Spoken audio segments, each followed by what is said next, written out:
Fight for Sight, Vision Foundation, Annual Report 2022-23, Unleashing the Discoveries of Tomorrow, Statement of Financial Activities for the year ended 31st of March 2023, incorporating income and expenditure account. Company details. Fight for Sight is the operating name of British Eye Research Foundation. The company was limited by guarantee, company number 055-25503, on the 2nd of August 2005 and is governed by its Memorandum and Articles of Association. It is registered as a charity in England and Wales, number 1111438.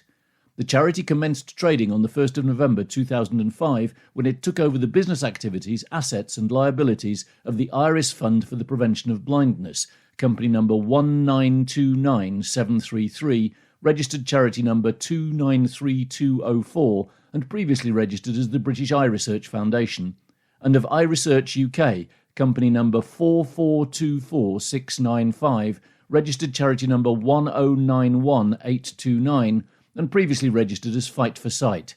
These charities still exist, and any income received now forms part of the accounts of the British Eye Research Foundation trading as Fight for Sight. Reference and administrative information. Trustees. The Board of Trustees on the 31st of March 2023 and the committees they served on were as follows. Code for Committees: Research Policy and Innovation Committee, RPIC, Finance and Resources Committee, FRC. Louisa Vincent, Chair, FRC, RPIC, became Co-Chair on the 1st of April 2023. Thomas Bjorn, RPIC, resigns 31st of March 2023. Professor Francesca Cordero, RPIC. Michael Faust, FRC, resigns 31st of March 2023. Keith Felton, FRC. Alina Kessel. Sylvester Oppong, FRC. Professor Roy Quinlan, RPIC. Jenny Williams resigns 31st of March 2023. Since the 31st of March 2023, the following trustees were appointed. Heather Goodhue, Co-Chair, appointed 1st of April 2023. Darren Barker, appointed 1st of April 2023. Victoria Curry, appointed 1st of April 2023. Elizabeth Honer, appointed 1st of April 2023. Lai Lam, appointed 1st of April 2023. Dr. Amit Patel, appointed 1st of April 2023. Key Management Personnel. Keith Valentine, Chief Executive. Andy Cottrell, Director of Finance and Operations, left April 2023. Ikram Darman, Deputy CEO, left April 2023. Dr. Medina Kara, Director of Research and Innovation, from July 2022. Ranjit Kare, BEM, Director of Development, from June 2022. The following additional management personnel were in post at the point of producing the annual report. Phil Bevan, Director of Retail, from April 2023. Ollie Minton, Chief Financial Officer, from April 2023. Eleanor Southwood, MBE, Director of Social Impact, from July 2023. Registered Office and Operational Address: Fight for Sight, 18 Mansell Street, London E1 8AA. Auditors: Sayer Vincent LLP, Invicta House, 108 to 114 Golden Lane, London EC1Y0TL. Legal Advisors: BDB Pitmans LLP, 50 Broadway, London SW1H0BL. Bankers: CAF Bank Limited, PO Box 289, Kings Hill, West Malling, Kent, ME19 4TA. National Westminster Bank plc, Pars Branch, 214 High Holborn, London, W1V 7BX. Investment Managers: Cazenove Capital Management Limited, 1 London Wall Place, EC2Y 5AU. Welcome. During COVID-19, the sense was the world stood still. We did not. As well as continuing to fund research, our year ended on a crescendo as we merged with London-based Vision Foundation, 1st of April 2023, a charity with a 100-year history of supporting blind and partially sighted people in London. The merger is a landmark moment for the sight loss community, forging a new organisation with an ambitious mission to save sight and change lives. We're already working on our 5-year strategy. Funding world-class research. Despite the global challenges, we continue to fund world-leading research and the most promising researchers to seek scientific breakthroughs. A prime example is the work of scientists such as Dr. Yasmina Kapetanovic and Dr. Nina Milosavljevic, whom we have funded, enabling them to take on PhD studentships. Both work in the cutting-edge field of optogenetics. Dr. Milosavljevic's work will explore the long-term consequences of introducing a photopigment into retinal cells. Her work could help make this process safer and more effective at restoring vision. Innovative interventions for eye diseases. We also awarded funding to 5 project grants to support innovative research into sight loss. These will accelerate breakthroughs in treating eye diseases, including Leber congenital amaurosis, Stargardt disease, and uveitis. Funded professors will explore gene therapies to treat Stargardt disease and imaging techniques that will improve screening for uveitis. They will also consider interventions that could reverse sight loss for people affected by Leber hereditary optic nerve neuropathy and a gene editing technique that could treat the faulty genes that cause Leber congenital amaurosis. The projects are led by some of the UK's best-in-class researchers at the University of Leeds, University College London and Cardiff University. The power of partnerships. We are stronger together and believe in working in partnership to raise funds and deliver scientific breakthroughs and policies that push for equity. Through the Eyes Have It partnership, we joined forces with Roche, the Macular Society, the Royal College of Ophthalmologists, the Association of Optometrists and RNIB.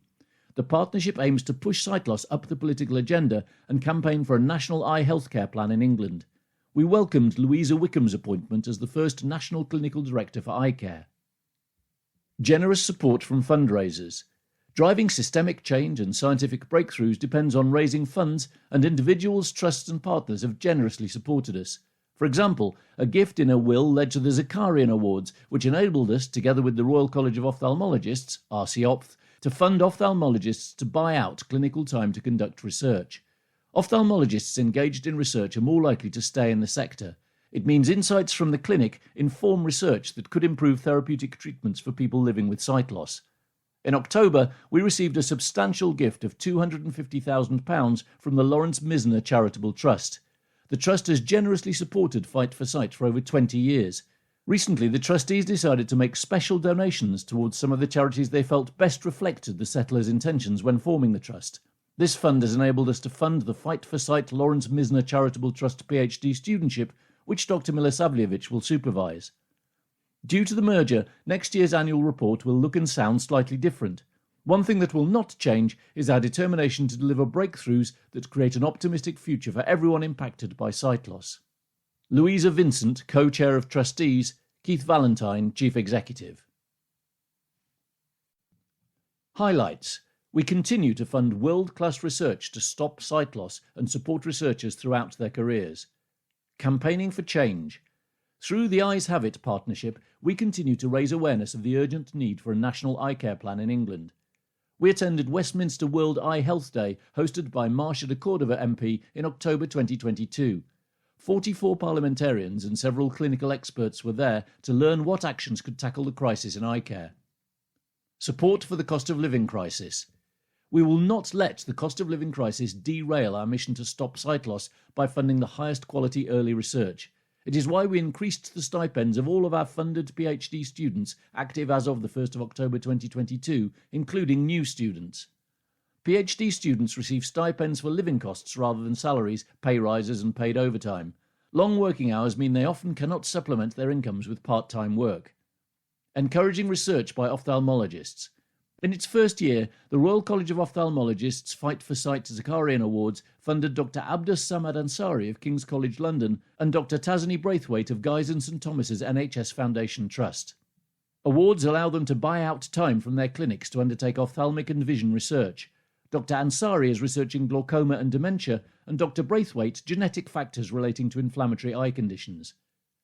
Tiger roars for cure of age-related macular degeneration. With the support of Euretina, we are funding a clinical trial that focuses on wet age-related macular degeneration. The trial will compare how combining surgery with existing drug treatments could improve outcomes for people with the condition. Current treatment involves injecting anti-VEGF drugs into the eye. In some people, fragile blood vessels bleed into the eye, creating a large clot called a submacular hemorrhage.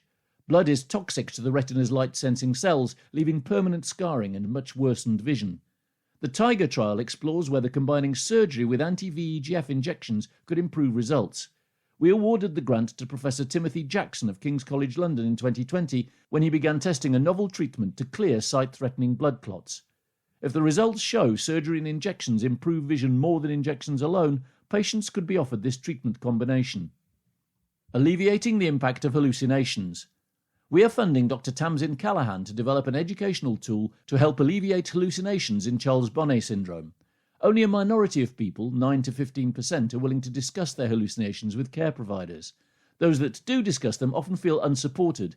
The project will explore whether interacting with hallucinations, for example talking to them, eases the impact. Genetic causes of nearsightedness.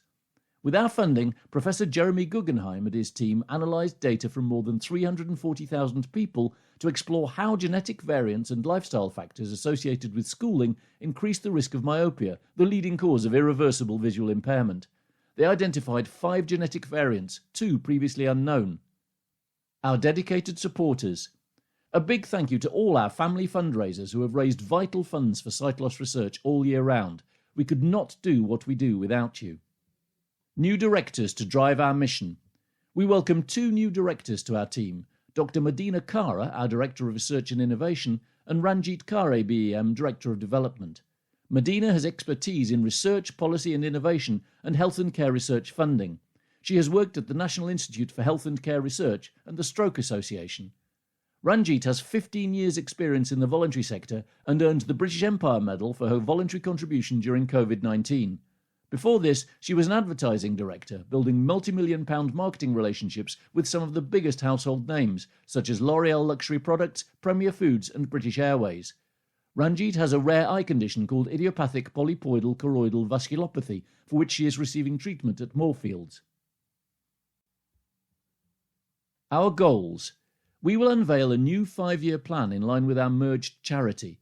However, for this year, our strategic focus remained the same as set out for 2017 to 2022.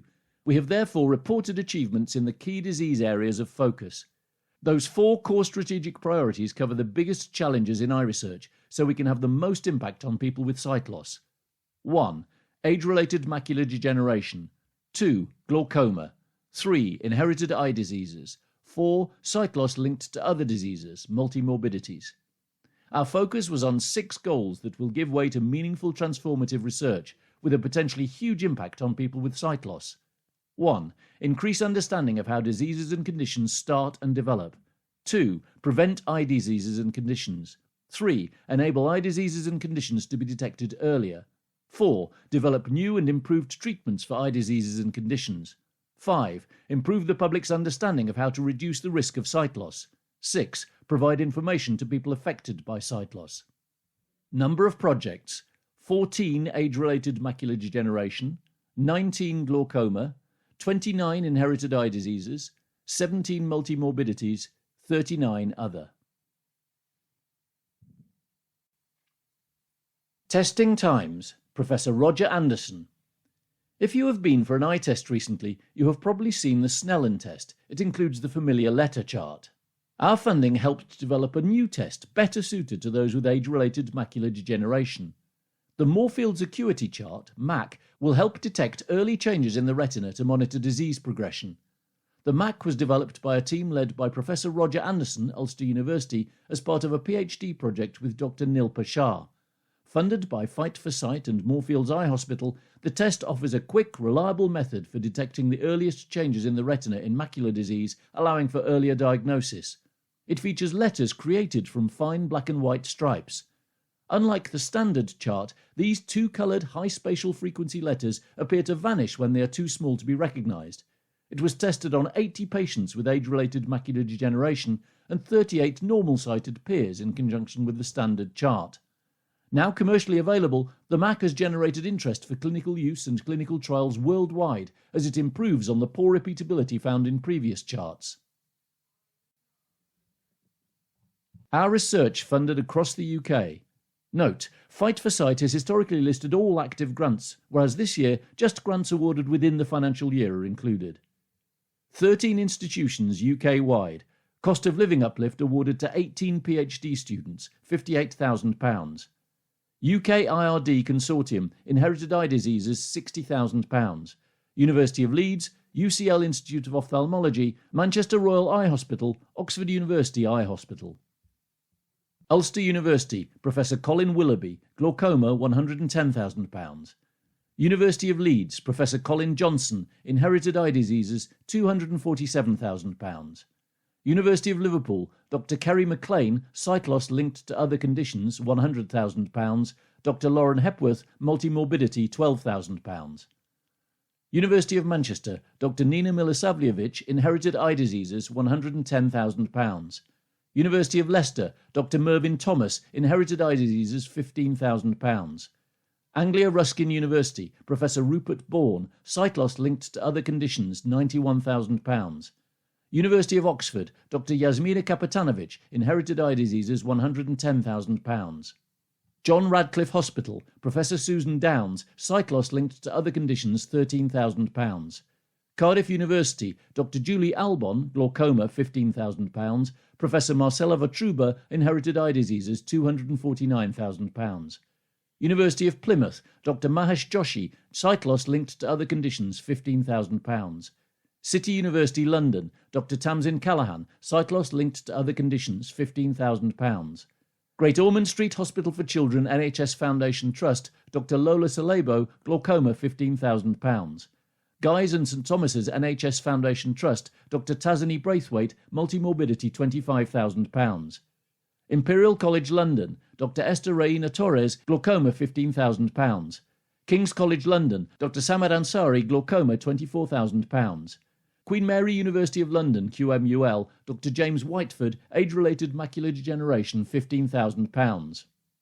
UCL Institute of Ophthalmology, Dr. Si-Yin Liu, inherited eye diseases £100,000. Dr. Matteo Rizzi, age-related macular degeneration £15,000. Professor Omar Maru, inherited eye diseases £215,000. University College London, Dr. Sergio Batazzo, age-related macular degeneration £15,000. Professor Patrick Turovsky, multimorbidity £250,000. Dr. Lola Salebo, multimorbidity £248,000. Strategic collaborations. We provide grant funding annually through our project grants, PhD studentships and small grant awards, but we also support strategic investments. These awards focus on additional areas of opportunity to support collaborative work, such as networks and consortia. They are often provided for initiatives that leverage support from other funders. Collaborative awards help us contribute to areas of unmet need that require underpinning infrastructure, longer-term funding and collaboration, with other funders and across different research groups and disciplines. They help raise the profile of eye research, the charity and its funding to the wider research landscape, including government funders, the NHS, industry and internationally. Unlocking funding from overseas. Working with others helps unlock future funding. A fantastic example is the UK Inherited Retinal Disease Consortium, UKIRDC project, which we co-funded with Retina UK.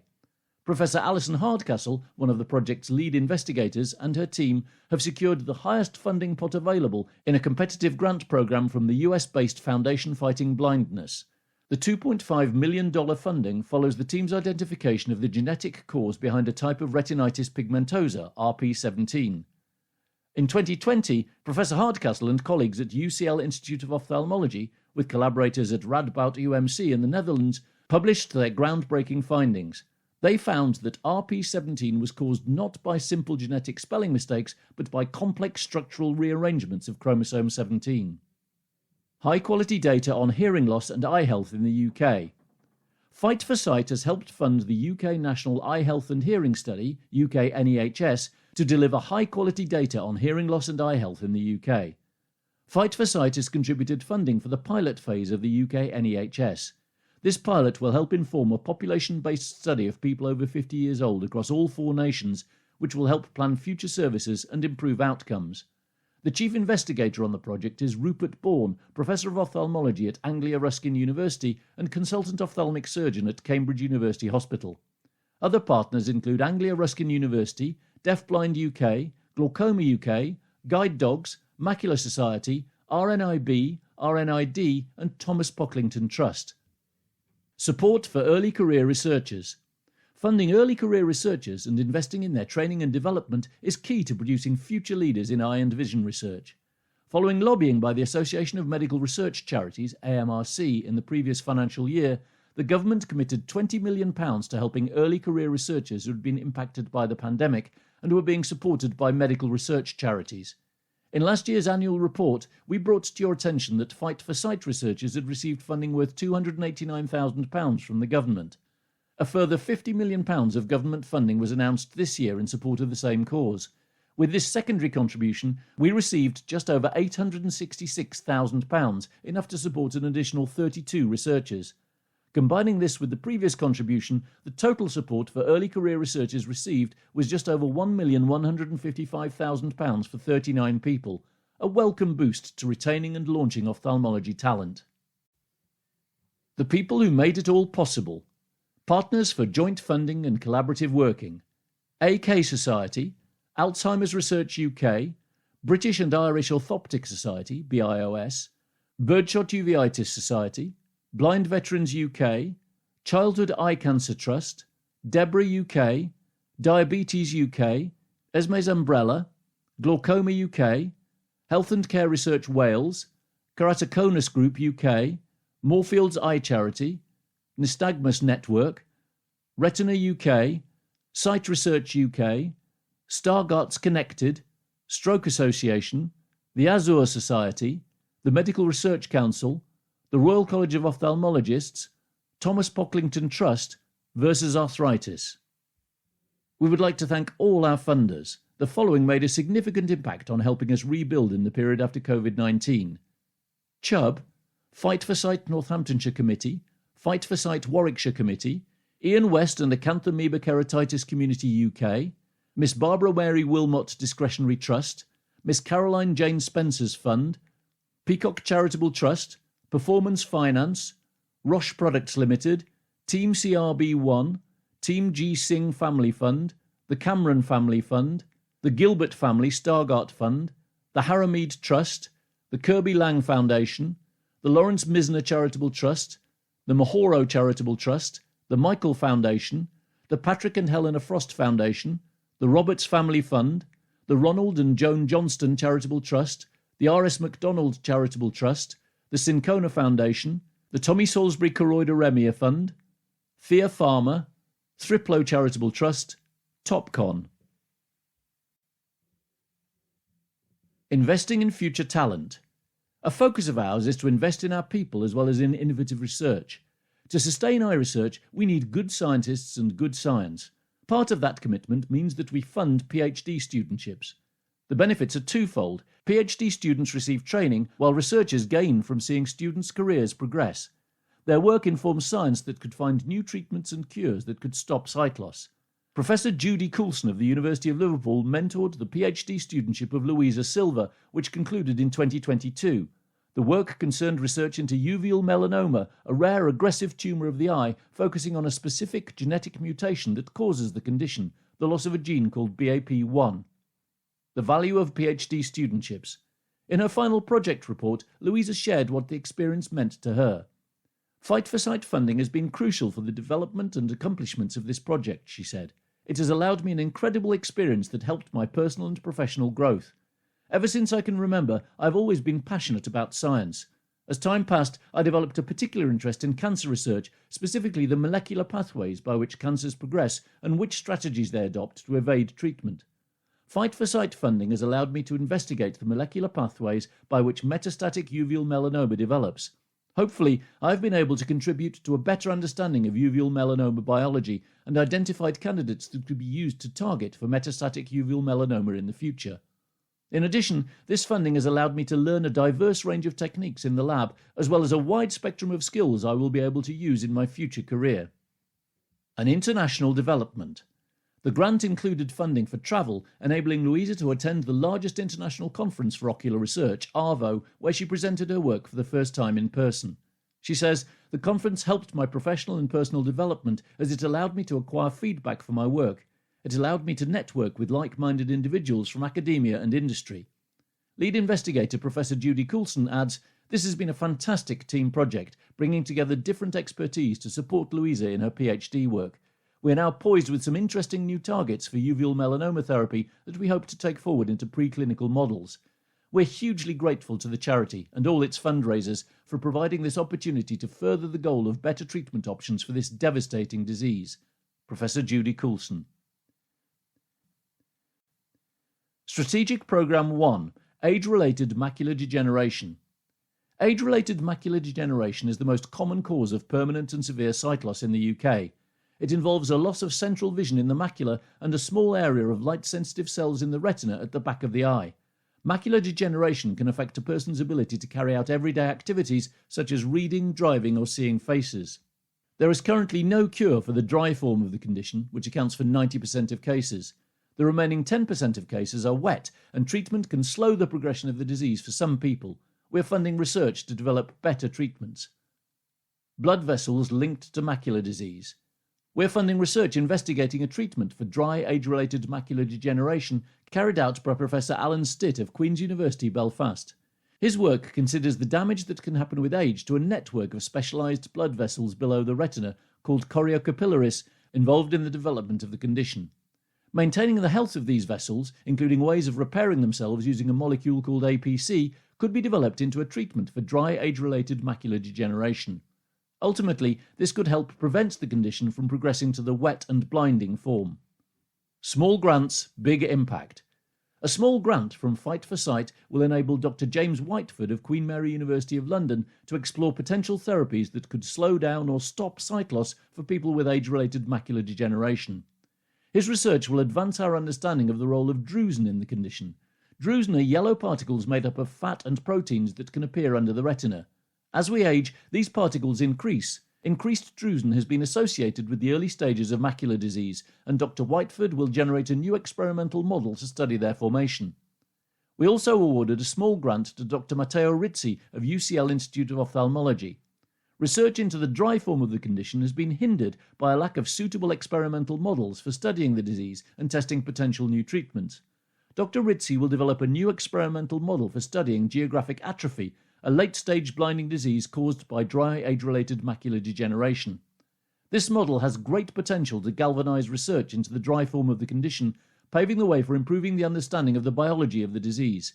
It could also lead to the development of effective new treatments to prevent or reverse sight loss in people with the condition. Strategic Programme 2: Glaucoma. Glaucoma is the leading cause of irreversible blindness, affecting around 80 million people worldwide, expected to rise to 120 million by 2040.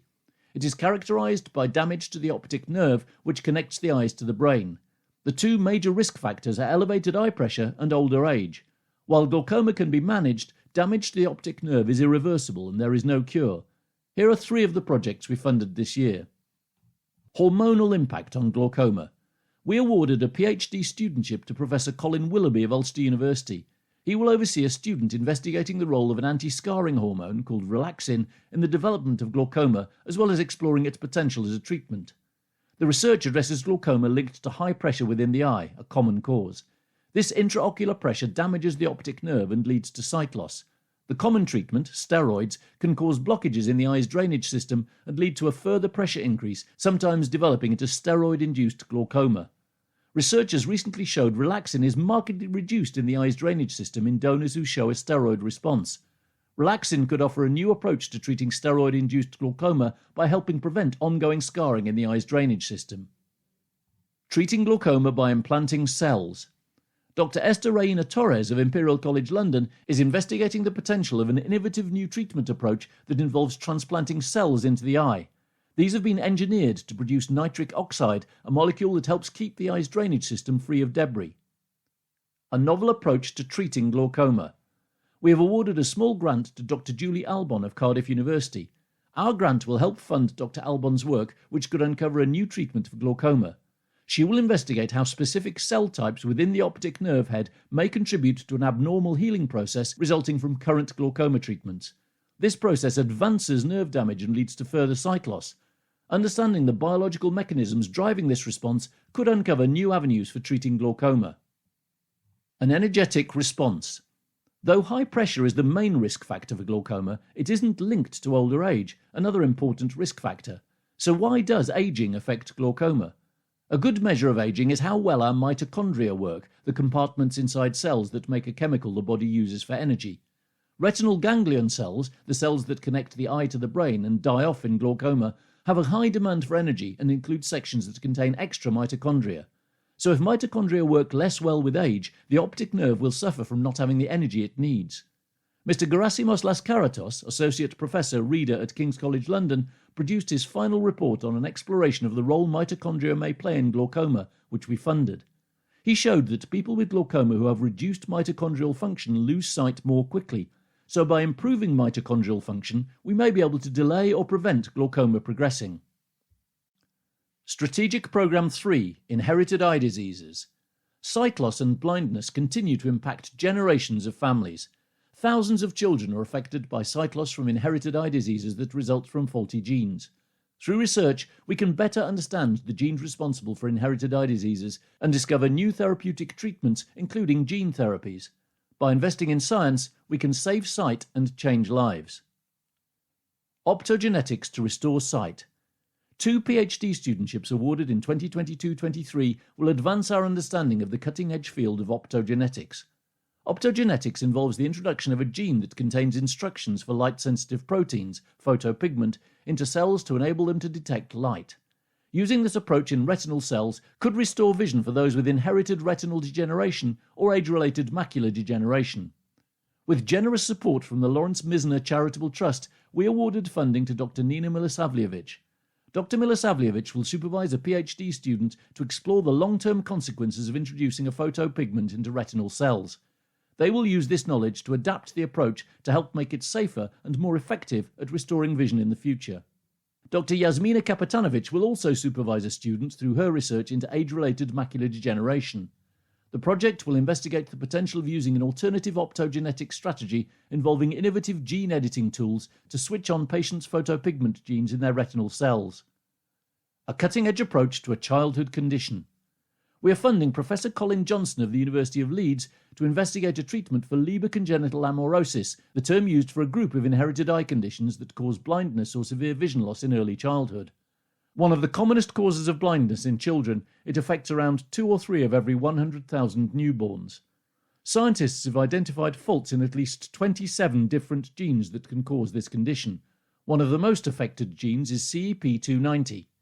Gene therapy, where a correct copy of the faulty or missing gene is delivered into affected cells, has been pioneered in the eye to treat several causes of inherited blindness with success in clinical trials. This is not currently an option for patients with the condition caused by faults in the CEP290 gene due to its large size. Professor Johnson will explore an alternative approach for treating genetic diseases caused by faults in a single gene that uses short nucleic acid sequences to target a specific gene. One gene editing approach, called splice-switching ASOs, SSASOs, could provide a new way of treating certain patients with the condition. Strategic Programme 4, Sight Loss Linked to Other Diseases.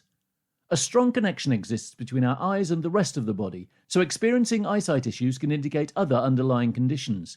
Likewise, underlying conditions such as diabetes can impact our eyesight.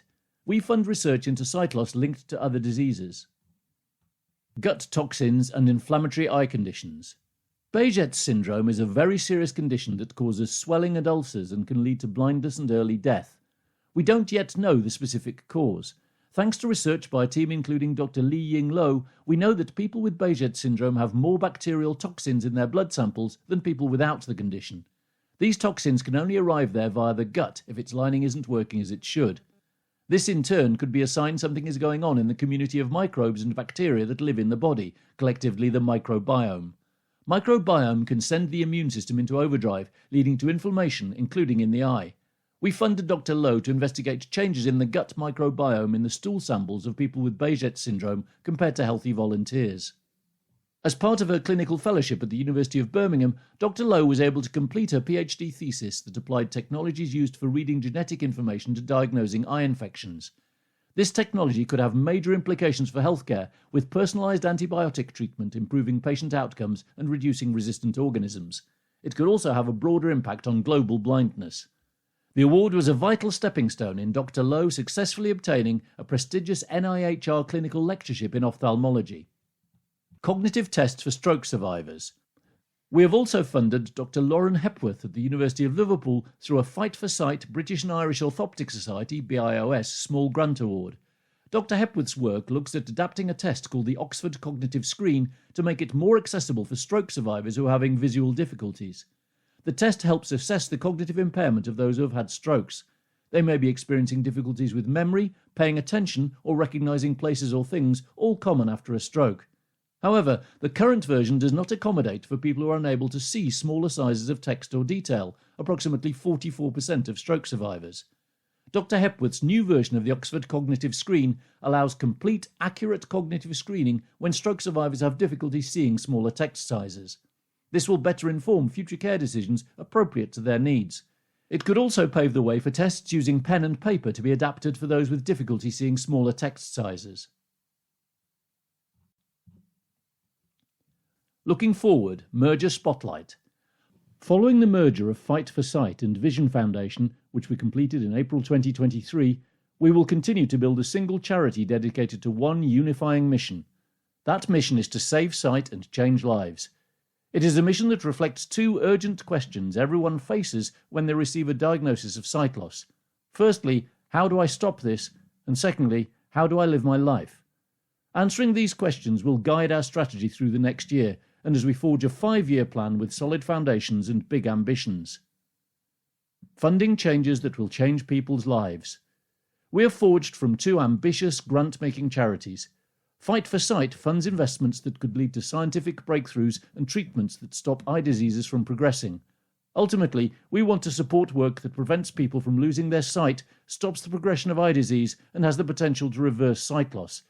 This report features many examples of research projects that hold promise for the future. Vision for Change. Vision Foundation has a proud 100-year history as a London-based charity awarding funds that empower people who are blind or visually impaired. It has supported various programmes, from music classes for visually impaired children to a project that takes eye tests into targeted at-risk communities to help prevent the onset of certain eye diseases. The charity is not afraid to tackle the sight loss community's challenges either. Recent campaigns include The Unseen, which unearthed the shocking scale and nature of domestic abuse among blind and partially sighted people, and See My Skills, which addressed high unemployment rates. The charity excels at working in partnership with others towards creating a more equitable society for the sight loss community. As we go forwards together, we will scale the impact of projects like these, look beyond the nation's capital, and drive systemic change. United in our ambition, we'll deliver this in partnership. Many of our supporters are impacted by sight loss and will continue to engage them as we fundraise. Building strong relationships and partnerships with companies and funding organisations will add to our income. Plus, Vision Foundation's network of charity shops in Greater London continues to turn donations into discoveries. Galvanising these activities will have a new name that reflects our united purpose, so it is a very exciting time for us and the people we serve. Governance and accountability. Objectives and activities for the public benefit. Fight for Sight is a UK-based charity that exists to fund pioneering research to prevent sight loss and treat eye disease for the benefit of people in the UK and worldwide. Our charitable objectives are to carry out research into, make grants for the purpose of research into, and promote by all available means the study of disease in relation to the eye and allied subjects, to improve the standard of knowledge about the means of prevention, diagnosis, and methods of treatment and cures, to do all other things as are incidental or conducive to the attainment of the above objects and are considered charitable within the laws of England and Wales. The trustees regularly review the aims, objectives and activities to ensure the charity remains focused on its stated purposes. This annual report looks at what the charity has achieved and the outcomes of its work in the reporting period. The trustees have referred to the guidance contained in the Charity Commission's General Guidance on Public Benefit when reviewing the charity's aims and objectives and in planning its future activities. In particular, the trustees consider how planned activities will contribute to the aims and objectives that have been set. During the year, Fight for Sight engaged in collaborative discussions with the charity Vision Foundation for London, trading as Vision Foundation. In November 2022, the trustees of both organisations determined to enter into an agreement to create a new national charitable funder with the efficiency, capability and capacity to increase investment in medical research and social change. This is in support of those who are at risk of or living with sight loss. The combined organisational expertise in funding eye research and social intervention aims to deliver a uniquely informed organisation. It will place people's experiences at the heart of its ambition to drive improvement and change. The trustees of Fight for Sight and Vision Foundation believed that a single merged charitable company holding the assets and liabilities of each party was the most appropriate legal entity to achieve this aim. The trustees of Fight for Sight resolved that it was in furtherance of its objects for the charitable undertaking to merge with Vision Foundation by means of an asset transfer from Vision Foundation to Fight for Sight. This merger took effect on the 1st of April 2023. Ahead of the merger, Fight for Sight changed its object to be for the public benefit to relieve people in need by reason of blindness or visual impairment and advance education and health in all areas relating to blindness and sight loss, in particular but not limited to providing grants. Carrying out research into, making grants for the purpose of research into, and promoting by all available means the study of disease in relation to the eye and allied subjects, generally improving the standard of knowledge of the means of prevention, diagnosis, and methods of treatment and cure. Carrying out all other activities that are incidental or conducive to attaining the above objects and are considered charitable within the laws of England and Wales. Boards and committees. The Board of Trustees is responsible for the overall governance, strategic management and planning of the charity. It has the power to approve budgets, allocations, investments, retentions and such designation of any of the special reserves held. The Board met 4 times last year. The Research Policy and Innovation Committee met quarterly to review the charity's programme of scientific research and other charitable activity. The Finance and Resources Committee met quarterly to give more detailed consideration to such finance, audit and risk matters delegated to it by the Board. The day-to-day management of the charity was delegated to the Chief Executive. During the year, the Articles of Association and Board Terms of Reference provided for a Board composition of 6 to 15 members. The composition of the Board was as follows: Chair of Trustees appointed by the Board, an honorary officer, a Chair of the Finance, Audit and Risk Committee, who will also hold the title of Honorary Treasurer and Honorary Officer, other trustees. Appointments were for a maximum of 2 terms of 4 years without a break. Each trustee also held the office of Director of the company. Charity governance. British Eye Research Foundation, the charity, is a registered charity number 1111438 and a company limited by guarantee under company number 055-25503. The operating name is Fight for Sight.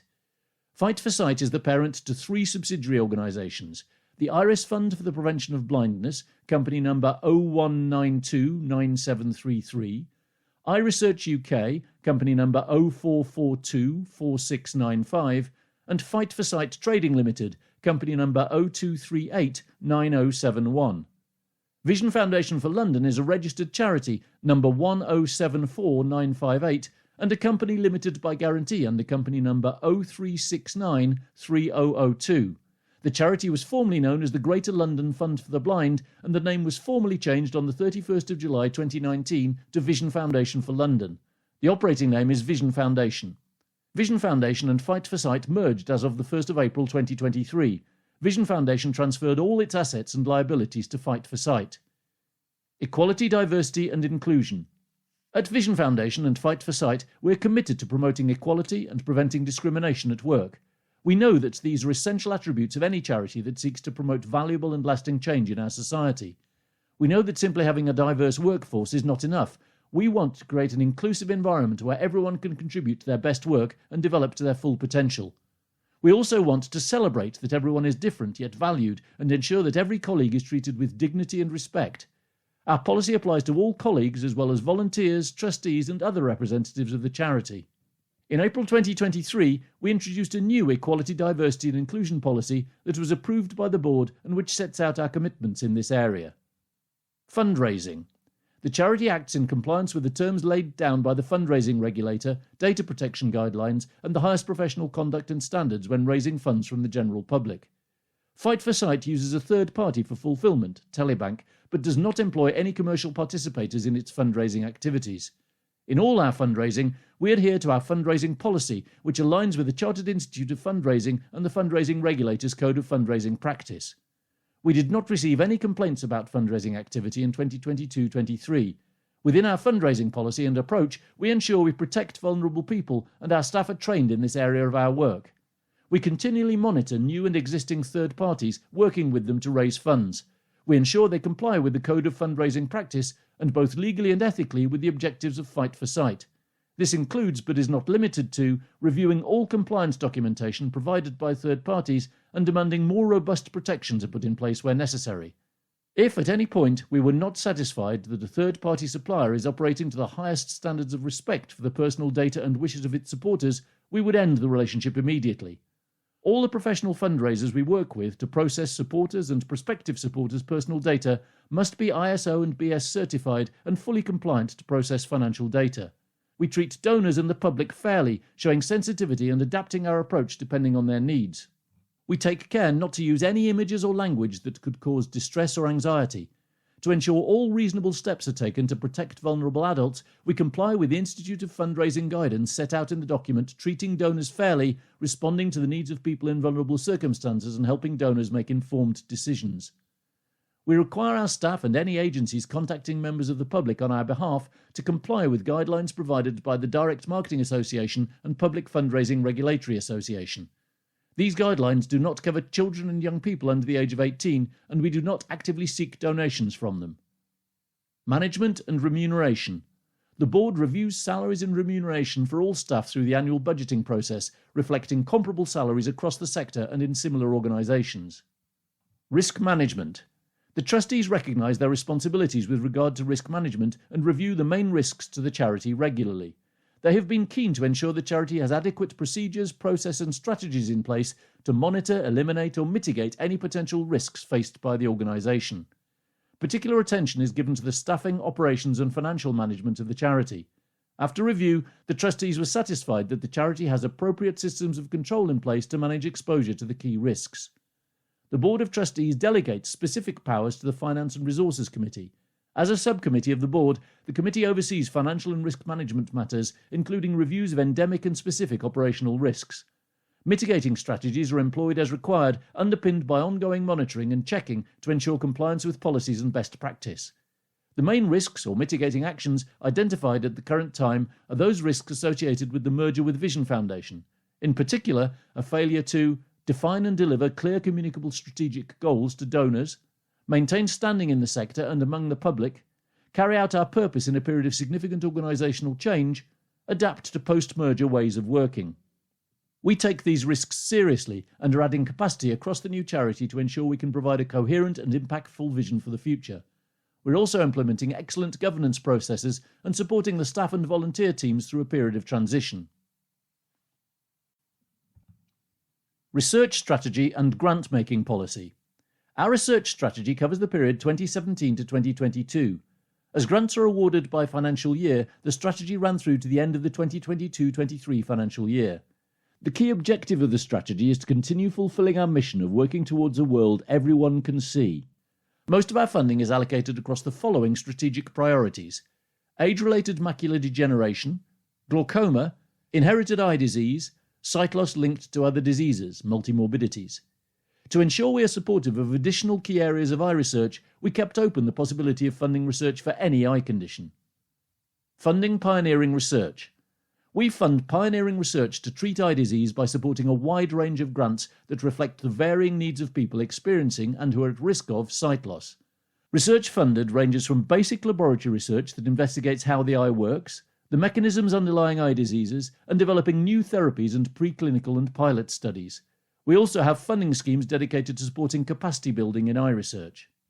Professional membership. The charity is a member of the Association of Medical Research Charities, AMRC, and complies with its standards and guidance on best practice regarding the peer reviewing of grant applications. The AMRC performs an audit of the grant-making process every 5 years. An audit took place and was successfully passed in 2020. The charity's grant-making is decided by means of annual rounds of grant calls. Details of these rounds are widely publicised, with information made available on our website and across social media. They are also communicated to all those individuals who have registered with the charity to receive this information and through our funding partners where applicable. Funding decisions, process. Funding decisions were agreed by the Research Policy and Innovation Committee, which was reinstated this year. The committee then made recommendations to the board, which ratified the funding decisions. The committee met quarterly in advance of board meetings, with the first meeting held in May 2022. 2 independent members with lived experience of sight loss conditions formally joined the committee in the February 2023 meeting. In making decisions during the year, the committee considered the recommendations of the Grants Assessment Panel. In making its recommendations, the Grants Assessment Panel considers the views of its members alongside independent experts from around the world. While the annual rounds of grants provide the mainstream of funding for research provided by Fight for Sight, we also provide strategic investments for initiatives such as the British Ophthalmological Surveillance Unit and the UK Clinical Eye Research Strategy. Some of our grants are funded in collaboration with other parties. In these circumstances, appropriate peer review processes are applied. When awarding grants, the primary determinants are the scientific quality of applications and potential impact the research may have for people. Awards monitoring. Once a grant is awarded, the charity monitors the progress of the research through annual written reports and by talking with funded researchers. All applications include details of expected milestones, and progress is monitored against these targets. The priorities from the Sight Loss and Vision Priority Setting Partnership, published in October 2013, are used to encourage researchers to consider how their research aims to address these needs. During 2023-24, a new research strategy will be developed in support of the organisational strategy. Work to inform the new research strategy began in 2022-23 as we engaged with a range of stakeholders in the scientific community, including our early career researchers and the wider sector, to gain input on this. That way, we could ensure their experience, expertise and unique viewpoints were considered and applied to how we deliver our mission. Fight for Sight plays an important leadership role as the leading UK eye research charity. We're responsible for helping build capacity and capability, strengthening the sector's ability to respond to the needs of people with sight loss and exploiting emerging new technologies. Fight for Sight wants to stop sight loss by improving understanding of how sight loss conditions start and develop. We want to enable prevention and early diagnosis and develop new and improved treatments for sight loss conditions. These will remain our strategic priorities for the future.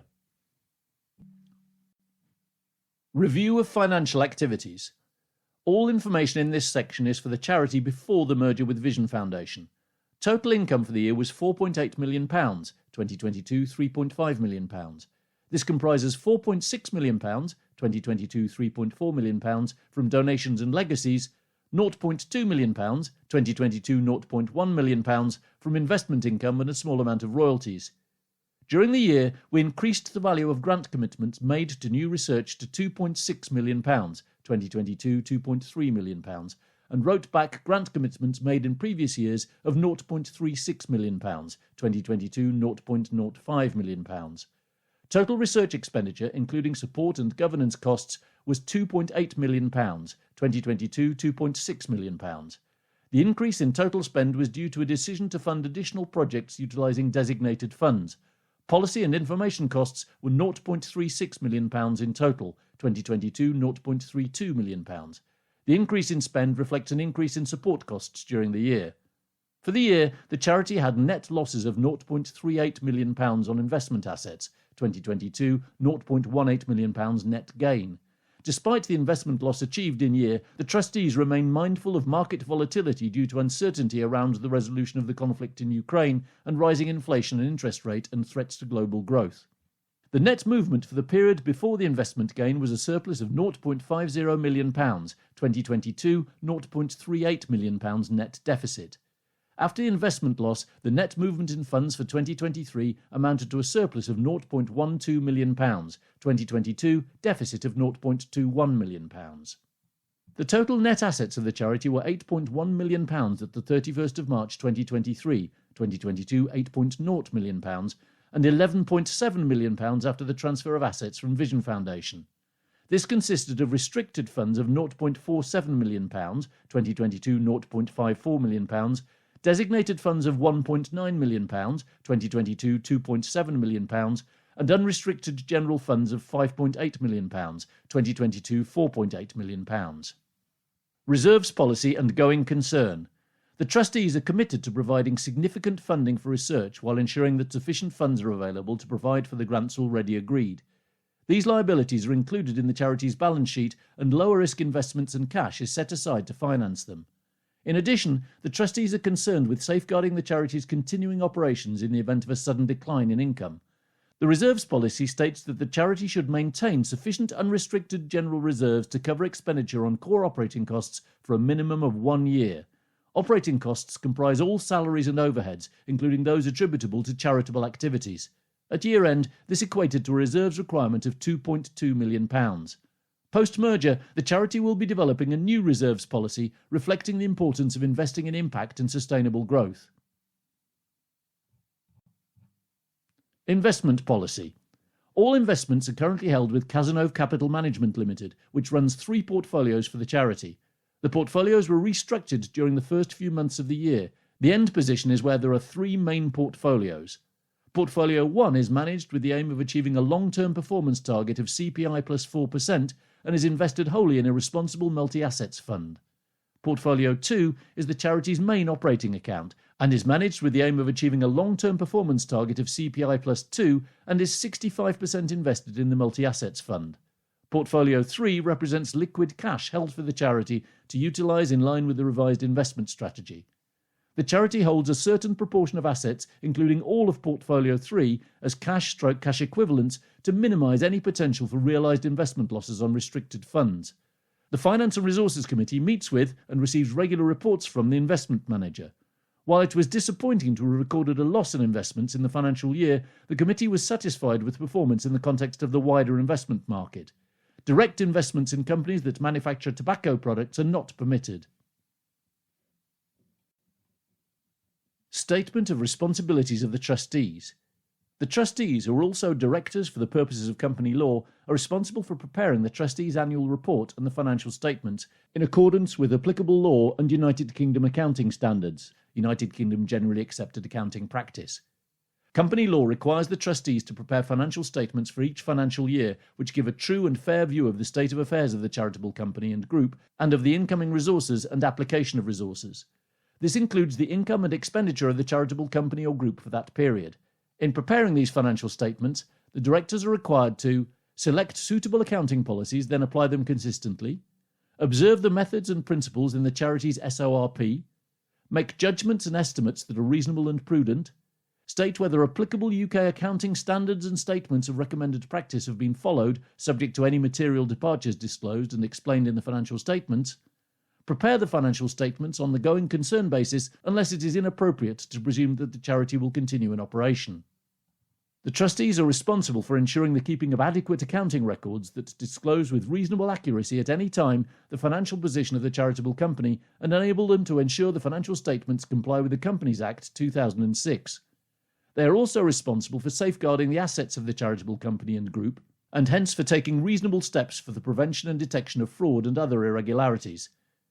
Insofar as the trustees are aware, there is no relevant audit information of which the charitable company's auditor is unaware. The trustees have taken all the steps that they ought to have taken to make themselves aware of any relevant audit information and to establish the auditor is aware of that information. The trustees are responsible for the maintenance and integrity of the corporate and financial information on the charitable company's website. Legislation in the United Kingdom governing the preparation and dissemination of financial statements may differ from legislation in other jurisdictions. The member of the charity guarantees to contribute an amount not exceeding £1 to the assets of the charity in the event of winding up. Sayer Vincent LLP was reappointed as the charitable company's auditor for the year and has expressed its willingness to continue in that capacity. The trustees' annual report has been prepared in accordance with the special provisions applicable to companies subject to the small companies regime. The trustees' annual report has been approved by the trustees on the 13th of December 2023 and signed on their behalf by Louisa Vincent, co-chair of trustees. Independent Auditor's Report to the members of British Eye Research Foundation. Opinion. We have audited the financial statements of British Eye Research Foundation, the charitable company, for the year ended 31st of March 2023, which comprise the statement of financial activities, balance sheet, statement of cash flows, and notes to the financial statements, including significant accounting policies. The financial reporting framework that has been applied in their preparation is applicable law and United Kingdom accounting standards, including FRS 102, the financial reporting standard applicable in the UK and Republic of Ireland, United Kingdom generally accepted accounting practice. In our opinion, the financial statements give a true and fair view of the state of the charitable company's affairs as at the 31st of March 2023 and of its incoming resources and application of resources, including its income and expenditure for the year then ended, have been properly prepared in accordance with United Kingdom generally accepted accounting practice, have been prepared in accordance with the requirements of the Companies Act 2006. Basis for opinion. We conducted our audit in accordance with International Standards on Auditing UK, ISAs UK, and applicable law. Our responsibilities under those standards are further described in the auditor's responsibilities for the audit of the financial statements section of our report. We are independent of the charitable company in accordance with the ethical requirements that are relevant to our audit of the financial statements in the UK, including the FRC's ethical standard, and we have fulfilled our other ethical responsibilities in accordance with these requirements. We believe that the audit evidence we have obtained is sufficient and appropriate to provide a basis for our opinion. Conclusions relating to going concern. In auditing the financial statements, we have concluded that the trustees' use of the going concern basis of accounting in the preparation of the financial statements is appropriate.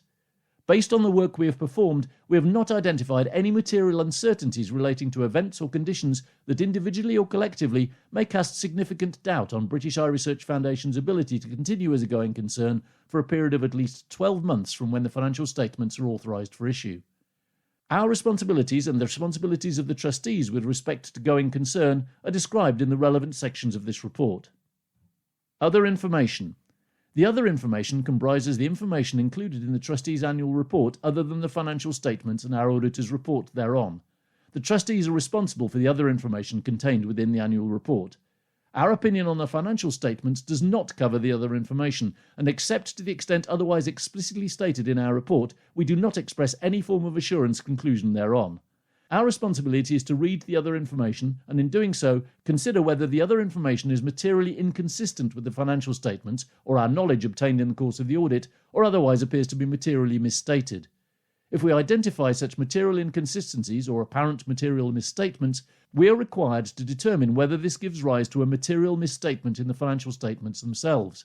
If, based on the work we have performed, we conclude that there is a material misstatement of this other information, we are required to report that fact.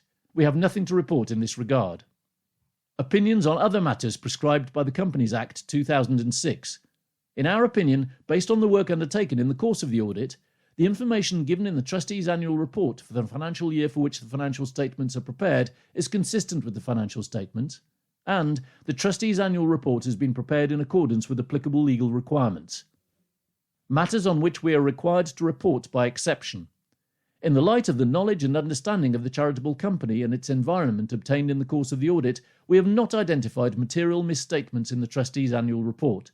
We have nothing to report in respect of the following matters in relation to which the Companies Act 2006 requires us to report to you if, in our opinion, adequate accounting records have not been kept or returns adequate for our audit have not been received from branches not visited by us, or the financial statements are not in agreement with the accounting records and returns, or certain disclosures of trustees' remuneration specified by law are not made, or we have not received all the information and explanations we require for our audit, or the directors were not entitled to prepare the financial statements in accordance with the small companies regime and take advantage of the small companies exemptions in preparing the trustees' annual report and from the requirement to prepare a strategic report. Responsibilities of trustees. As explained more fully in the Statement of Trustees' Responsibilities set out in the trustees' annual report, the trustees, who are also the directors of the charitable company for the purposes of company law, are responsible for the preparation of the financial statements and for being satisfied that they give a true and fair view, and for such internal control as the trustees determine is necessary to enable the preparation of financial statements that are free from material misstatement, whether due to fraud or error. In preparing the financial statements, the trustees are responsible for assessing the charitable company's ability to continue as a going concern, disclosing, as applicable, matters related to going concern and using the going concern basis of accounting unless the trustees either intend to liquidate the charitable company or to cease operations or have no realistic alternative but to do so. Auditors' responsibilities for the audit of the financial statements. Our objectives are to obtain reasonable assurance about whether the financial statements as a whole are free from material misstatement, whether due to fraud or error, and to issue an auditor's report that includes our opinion. Reasonable assurance is a high level of assurance, but is not a guarantee that an audit conducted in accordance with ISAs UK will always detect a material misstatement when it exists. Misstatements can arise from fraud or error and are considered material if, individually or in the aggregate, they could reasonably be expected to influence the economic decisions of users taken on the basis of these financial statements. Irregularities, including fraud, are instances of non-compliance with laws and regulations. We design procedures in line with our responsibilities, outlined above, to detect material misstatements in respect of irregularities, including fraud. The extent to which our procedures are capable of detecting irregularities, including fraud, are set out below. Capability of the audit in detecting irregularities. In identifying and assessing risks of material misstatement in respect of irregularities, including fraud and non-compliance with laws and regulations, our procedures included the following. We inquired of management and the Finance and Resource Committee, which included obtaining and reviewing supporting documentation concerning the Foundation's policies and procedures relating to identifying, evaluating and complying with laws and regulations and whether they were aware of any instances of non-compliance, detecting and responding to the risks of fraud and whether they have knowledge of any actual suspected or alleged fraud, the internal controls established to mitigate risks related to fraud or non-compliance with laws and regulations. We inspected the minutes of meetings of those charged with governance. We obtained an understanding of the legal and regulatory framework that the Foundation operates in, focusing on those laws and regulations that had a material effect on the financial statements or that had a fundamental effect on the operations of the Foundation from our professional and sector experience. We communicated applicable laws and regulations throughout the audit team and remained alert to any indications of non-compliance throughout the audit. We reviewed any reports made to regulators. We reviewed the financial statement disclosures and tested these to supporting documentation to assess compliance with applicable laws and regulations. We performed analytical procedures to identify any unusual or unexpected relationships that may indicate risks of material misstatement due to fraud. In addressing the risk of fraud through management override of controls, we tested the appropriateness of journal entries and other adjustments, assessed whether the judgments made in making accounting estimates are indicative of a potential bias, and tested significant transactions that are unusual or those outside the normal course of business. Because of the inherent limitations of an audit, there is a risk that we will not detect all irregularities, including those leading to a material misstatement in the financial statements or non-compliance with regulation. This risk increases the more that compliance with a law or regulation is removed from the events and transactions reflected in the financial statements, as we will be less likely to become aware of instances of non-compliance. The risk is also greater regarding irregularities occurring due to fraud rather than error, as fraud involves intentional concealment, forgery, collusion, omission or misrepresentation. A further description of our responsibilities is available on the Financial Reporting Council's website at www.frc.org.uk/auditors responsibilities. This description forms part of our auditor's report. Use of our report. This report is made solely to the charitable company's members as a body in accordance with Chapter 3 of Part 16 of the Companies Act 2006. Our audit work has been undertaken so that we might state to the charitable company's members those matters we are required to state to them in an auditor's report and for no other purpose. To the fullest extent permitted by law, we do not accept or assume responsibility to anyone other than the charitable company and the charitable company's members as a body for our audit work, for this report, or for the opinions we have formed. Joanna Pittman, Senior Statutory Auditor, 13th of December 2023, for and on behalf of Sayer Vincent LLP Statutory Auditor.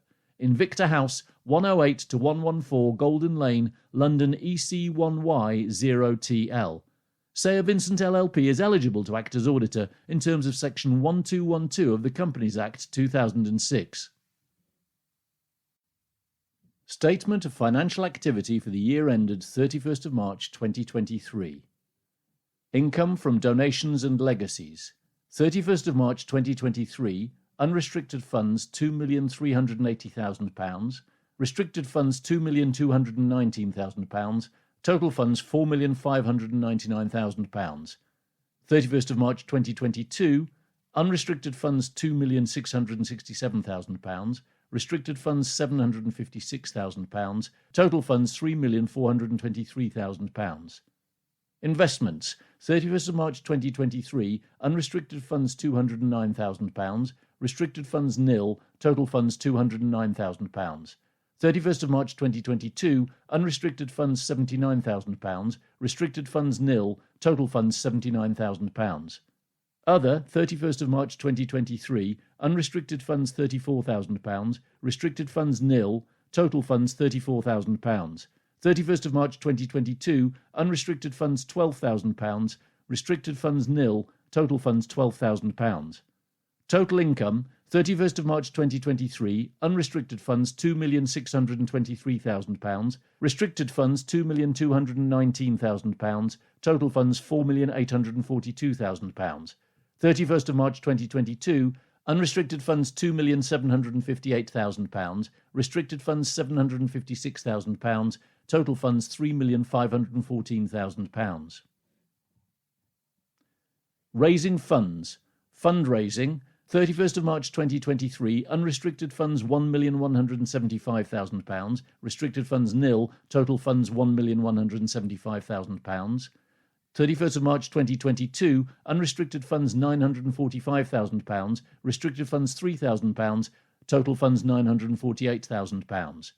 Charitable activities, 31st of March 2023, unrestricted funds £2,545,000, restricted funds £627,000, total funds £3,172,000. 31st of March 2022, unrestricted funds £2,857,000, restricted funds £93,000, total funds £2,950,000. Total expenditure, 31st of March 2023, unrestricted funds £3,719,000, restricted funds £627,000, total funds £4,346,000. 31st of March 2022, unrestricted funds £3,802,000, restricted funds £96,000, total funds £3,898,000. Net expenditure or income before investment gains, 31st of March 2023, unrestricted funds expenditure of £1,096,000, restricted funds income of £1,592,000, total funds income of £495,000. 31st of March 2022, unrestricted funds expenditure of £1,044,000, restricted funds income of £660,000, total funds expenditure of £384,000. Net loss or gains on investments, 31st of March 2023, unrestricted funds a loss of £376,000, restricted funds nil, total funds a loss of £376,000. 31st of March 2022, unrestricted funds a gain of £177,000, restricted funds nil, total funds a gain of £177,000. Net expenditure or income, 31st of March 2023, unrestricted funds expenditure of £1,473,000, restricted funds income of £1,592,000, total funds income of £119,000. 31st of March 2022, unrestricted funds expenditure of £867,000, restricted funds income of £660,000, total funds expenditure of £207,000. Transfer between funds. 31st of March 2023, unrestricted funds £1,661,000, restricted funds minus £1,661,000, total funds nil. 31st of March 2022, unrestricted funds £445,000, restricted funds minus £445,000, total funds nil. Net movement in funds. 31st of March 2023, unrestricted funds £188,000, restricted funds minus £69,000, total funds £119,000. 31st of March 2022, unrestricted funds minus £422,000, restricted funds £215,000, total funds minus £207,000. Reconciliation of funds. Balance brought forward. 31st of March 2023, unrestricted funds £7,473,000, restricted funds £540,000, total funds £8,013,000. 31st of March 2022, unrestricted funds £7,895,000, restricted funds £325,000, total funds £8,220,000. Total funds balance carried forward, 31st of March 2023, unrestricted funds £7,661,000, restricted funds £471,000, total funds £8,132,000. 31st of March 2022, unrestricted funds £7,473,000, restricted funds £540,000, total funds £8,013,000. All of the above results are derived from continuing activities. There were no other recognised gains or losses other than stated above. Movements in restricted funds are disclosed in Note 10 to the financial statements. Balance sheet as at the 31st of March 2023. Fixed assets. Tangible assets, 31st of March 2023, £13,000, 31st of March 2022, £18,000. Listed investment, 31st of March 2023, £13,285,000. 31st of March 2022, £13,501,000. Total fixed assets, 31st of March 2023, £13,299,000. 31st of March 2022, £13,519,000. Current assets. Debtors, 31st of March 2023, £811,000. 31st of March 2022, £147,000. Cash at bank and in hand, 31st of March 2023, £1,681,000. 31st of March 2022, £1,497,000. Total current assets, 31st of March 2023, £2,491,000. 31st of March 2022, £1,644,000. Creditors. Amounts falling due within 1 year, 31st of March 2023, minus £5,635,000. 31st of March 2022, minus £5,105,000. Net current liabilities, 31st of March 2023, minus £3,143,000. 31st of March 2022, minus £3,461,000. Total assets less current liabilities, 31st of March 2023, £10,156,000. 31st of March 2022, £10,058,000. Creditors, amounts falling due after more than 1 year, 31st of March 2023, minus £2,024,000. 31st of March 2022, minus £2,045,000. Net assets, 31st of March 2023, £8,132,000. 31st of March 2022, £8,013,000. Funds, general unrestricted, 31st of March 2023, £5,759,000. 31st of March 2022, £4,799,000. Designated, 31st of March 2023, £1,902,000. 31st of March 2022, £2,674,000. Restricted, 31st of March 2023, £471,000. 31st of March 2022, £540 million. Total funds, 31st of March 2023, £8,132,000. 31st of March 2022, £8,013,000. Approved by the Board of Trustees on the 13th of December 2023 and signed on its behalf by Louisa Vincent, Co-Chair, Company Number 05525503. Statement of cash flows at 31st of March 2023. Cash flows from operating activities. Net movement in funds, 31st of March 2023, £119,000. 31st of March 2022, minus £207,000. Depreciation charges, 31st of March 2023, £14,000. 31st of March 2022, £15,000. Dividends and interest from investments, 31st of March 2023, minus £209,000. 31st of March 2022, minus £79,000. Losses or gains on sale of investments, 31st of March 2023, a gain of £376,000. 31st of March 2022, a loss of £177,000. Increase or decrease in debtors, 31st of March 2023, an increase of £664,000. 31st of March 2022, a decrease of £2,613,000. Increase or decrease in stock, 31st of March 2023, nil. 31st of March 2022, a decrease of £3,000. Increase or decrease in creditors, 31st of March 2023, an increase of £508,000. 31st of March 2022, an increase of £236,000. Net cash provided by or used in operating activities, 31st of March 2023, a positive of £145,000, and 31st of March 2022, a positive of £2,404,000. Cash flows from investing activities. Dividends, interest and rents from investments, 31st of March 2023, £209,000. 31st of March 2022, £79,000.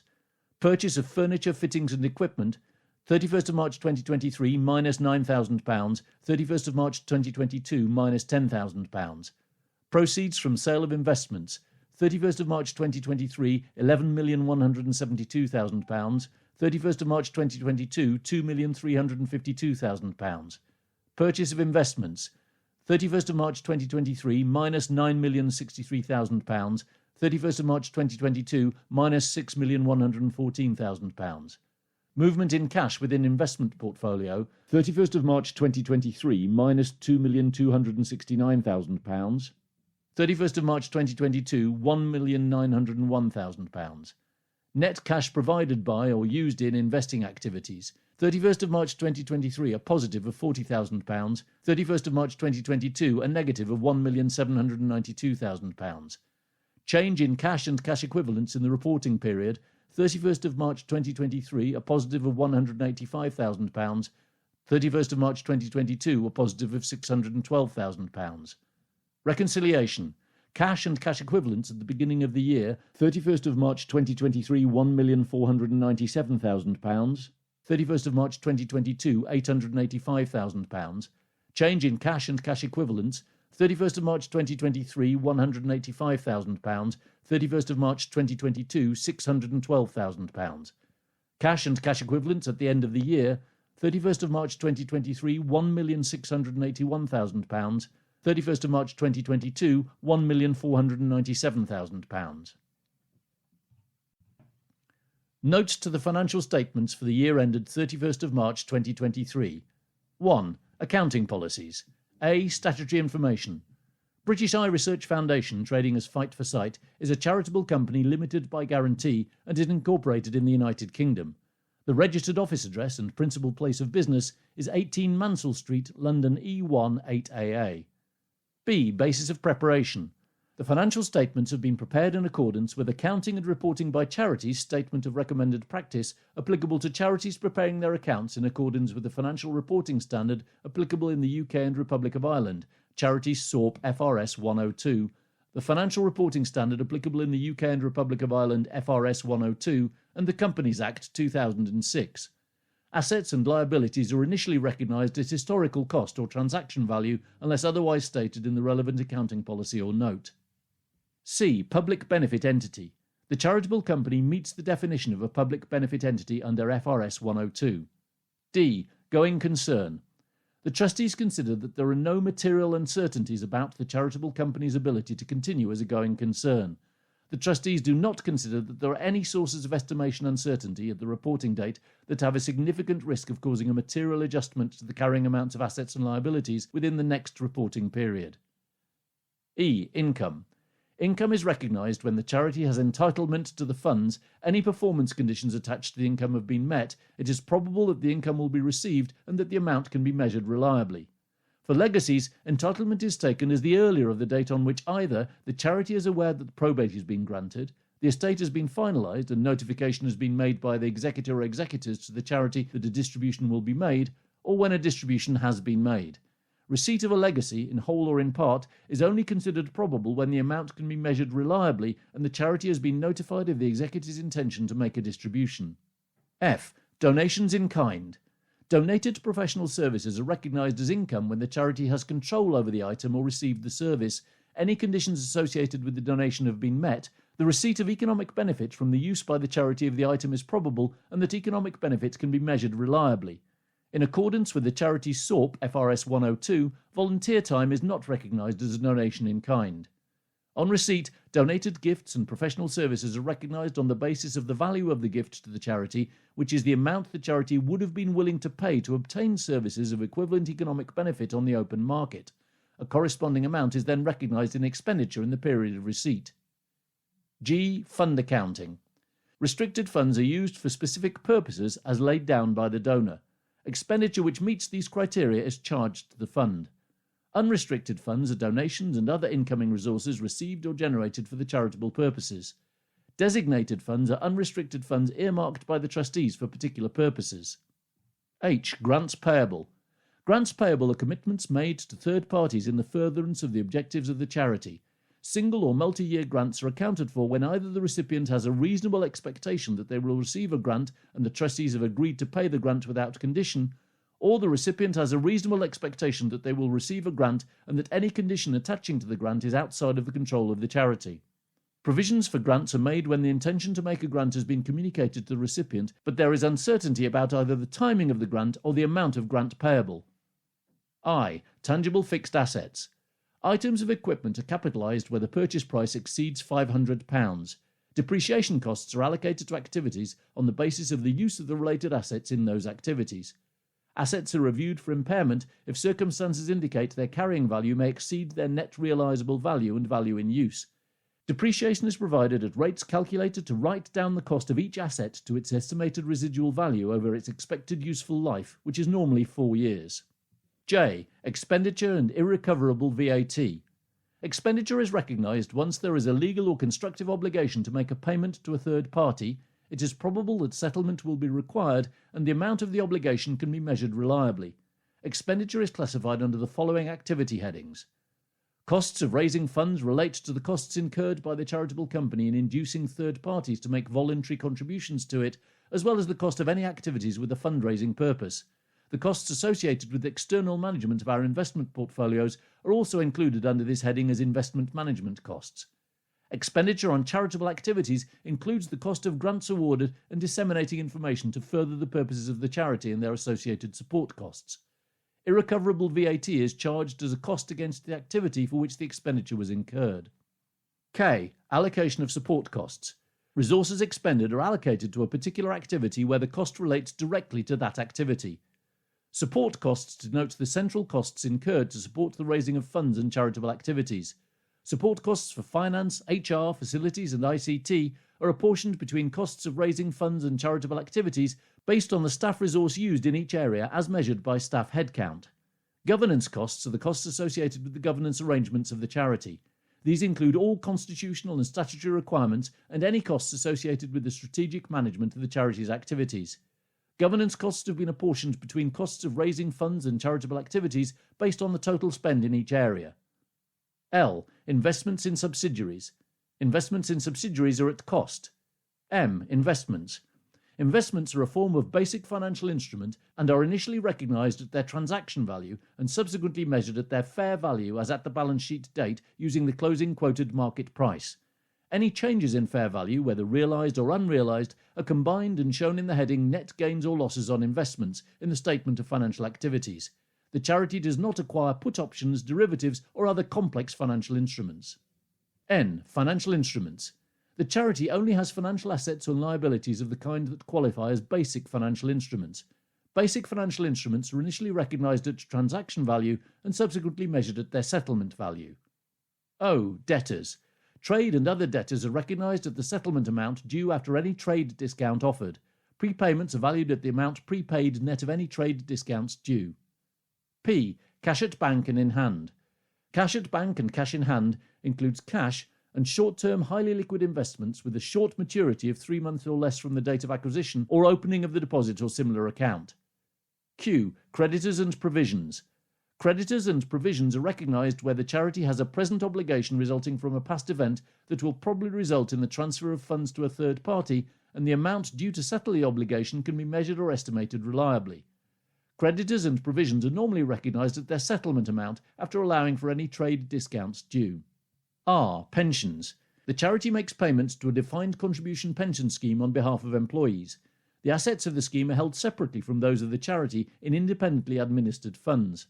The pension costs charge represents contributions payable during the year. The charity has no liability under the schemes other than the payment of those contributions. S. Operating leases. Rental charges are charged on a straight line basis over the term of the lease.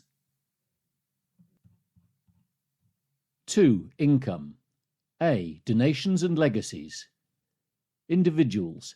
31st of March 2023, unrestricted funds £440,000, restricted funds £6,000, total funds £446,000.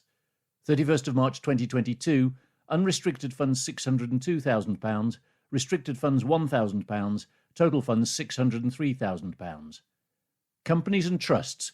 31st of March 2023, unrestricted funds £77,000, restricted funds £1,014,000, total funds £1,091,000.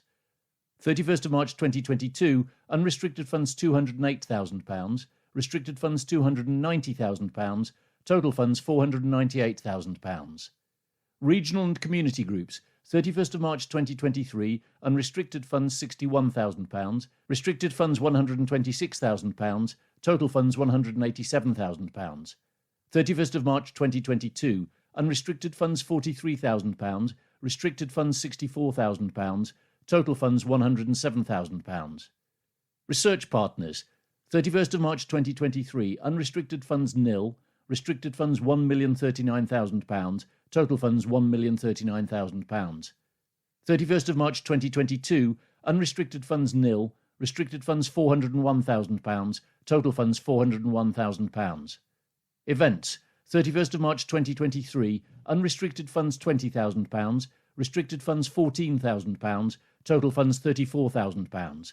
31st of March 2022, unrestricted funds £22,000, restricted funds nil, total funds £22,000.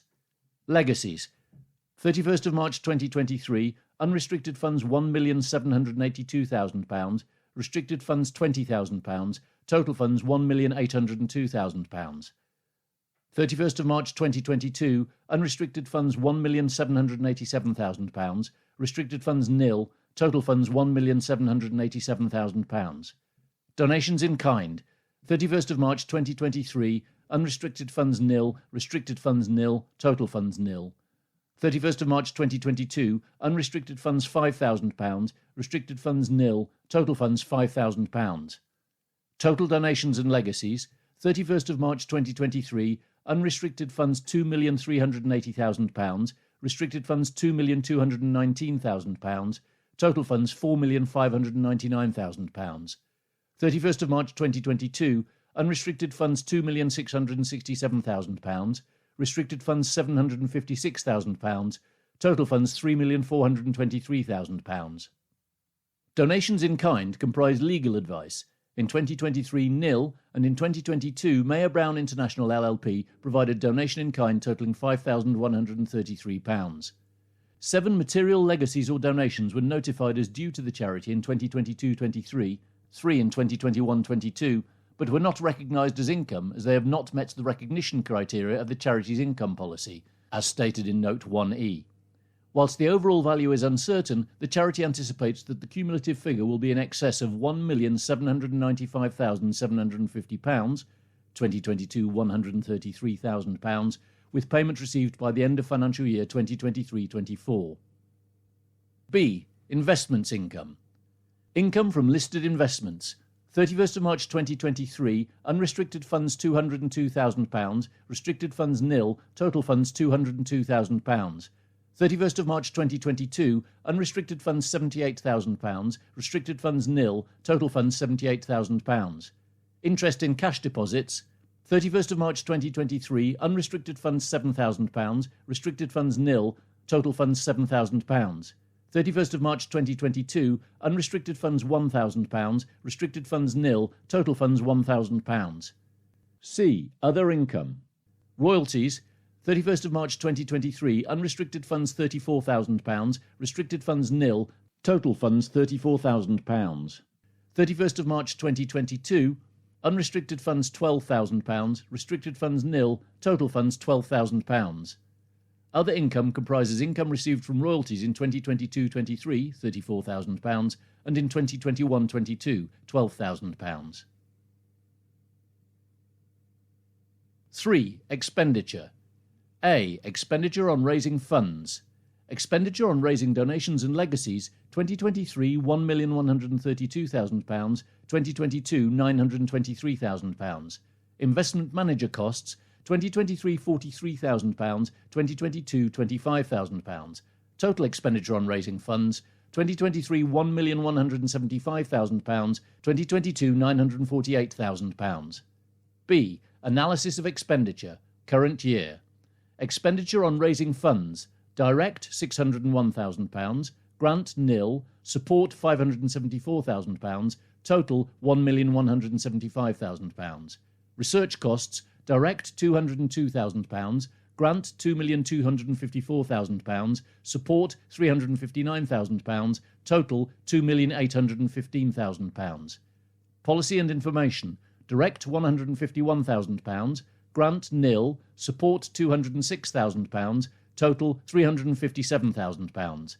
Total current year, direct £954,000, grant £2,254,000, support £1,139,000, total £4,346,000. Prior year, expenditure on raising funds, direct £526,000, grant nil, support £422,000, total £948,000. Research costs, direct £89,000, grant £2,257,000, support £281,000, total £2,627,000. Policy and information, direct £226,000, grant nil, support £97,000, total £323,000. Total prior year, direct £841,000, grant £2,257,000, support £800,000, total £3,898,000. C. Support cost allocation. Current year, finance, raising funds £257,000, research £126,000, policy information £93,000, total £476,000. Facilities, raising funds £196,000, research £96,000, policy and information £71,000, total £363,000. ICT, raising funds £31,000, research £15,000, policy and information £11,000, total £57,000. HR, raising funds £49,000, research £24,000, policy and information £18,000, total £91,000. Governance, raising funds £41,000, research £98,000, policy and information £12,000, total £152,000. Total current year, raising funds £574,000, research £359,000, policy and information £206,000, total £1,139,000. Prior year, finance, raising funds £100,000, research £47,000, policy and information £22,000, total £169,000. Facilities, raising funds £137,000, research £64,000, policy and information £30,000, total £231,000. ICT, raising funds £55,000, research £25,000, policy and information £12,000, total £92,000.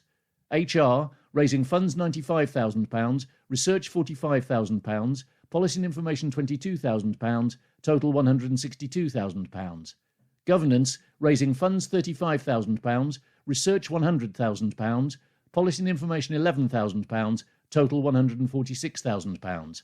Total prior year, raising funds £422,000, research £281,000, policy and information £97,000, total £800,000. D. Net income or expenditure for the year. This is stated after charging or crediting. Depreciation charges, 31st of March 2023, £14,000, 31st of March 2022, £15,000. Operating lease rentals, property, 31st of March 2023, £134,000, 31st of March 2022, £134,000.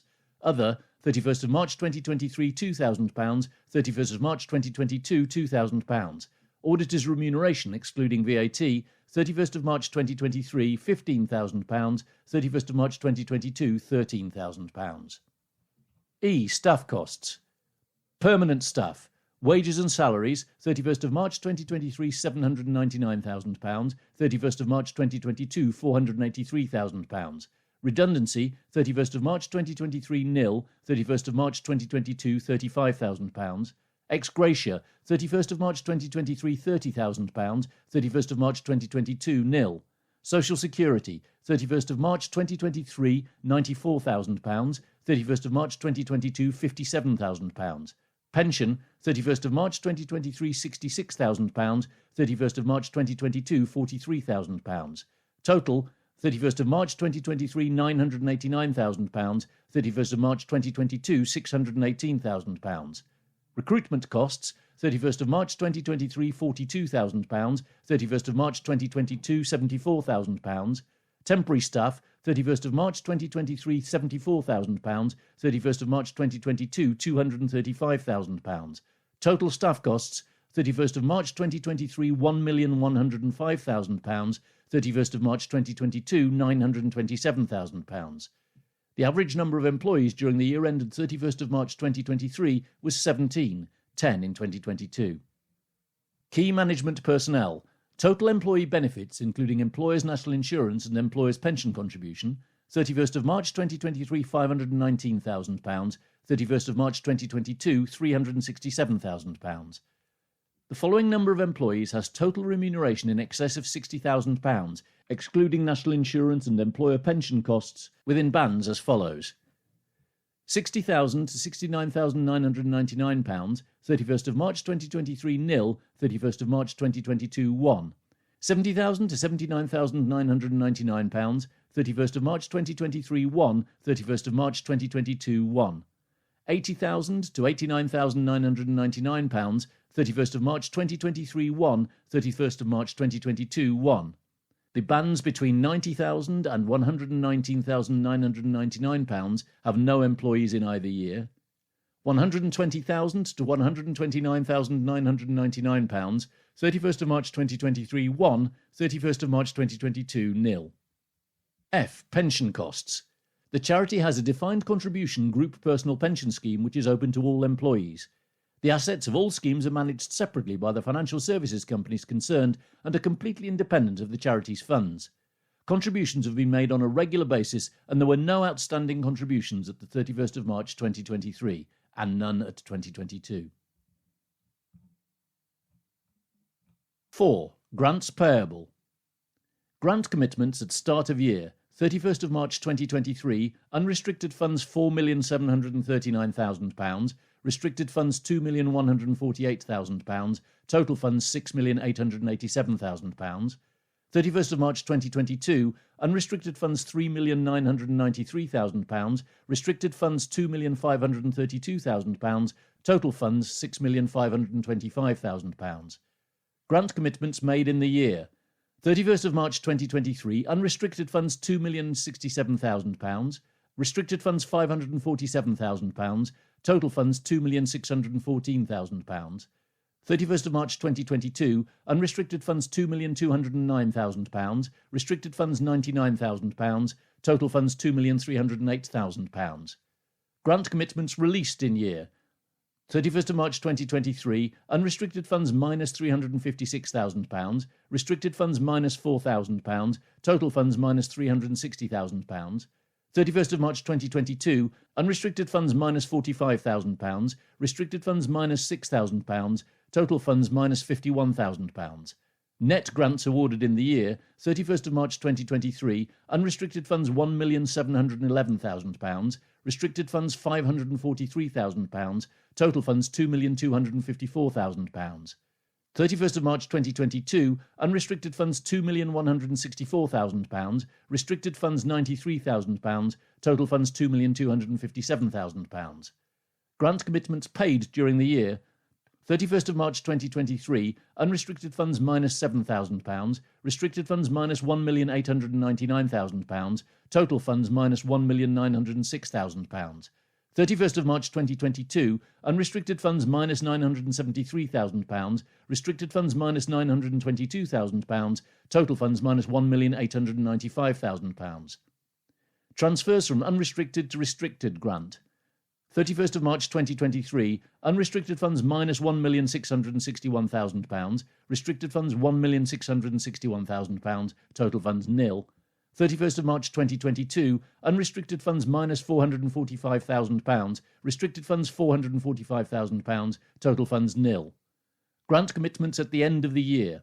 31st of March 2023, unrestricted funds £4,782,000, restricted funds £2,453,000, total funds £7,235,000.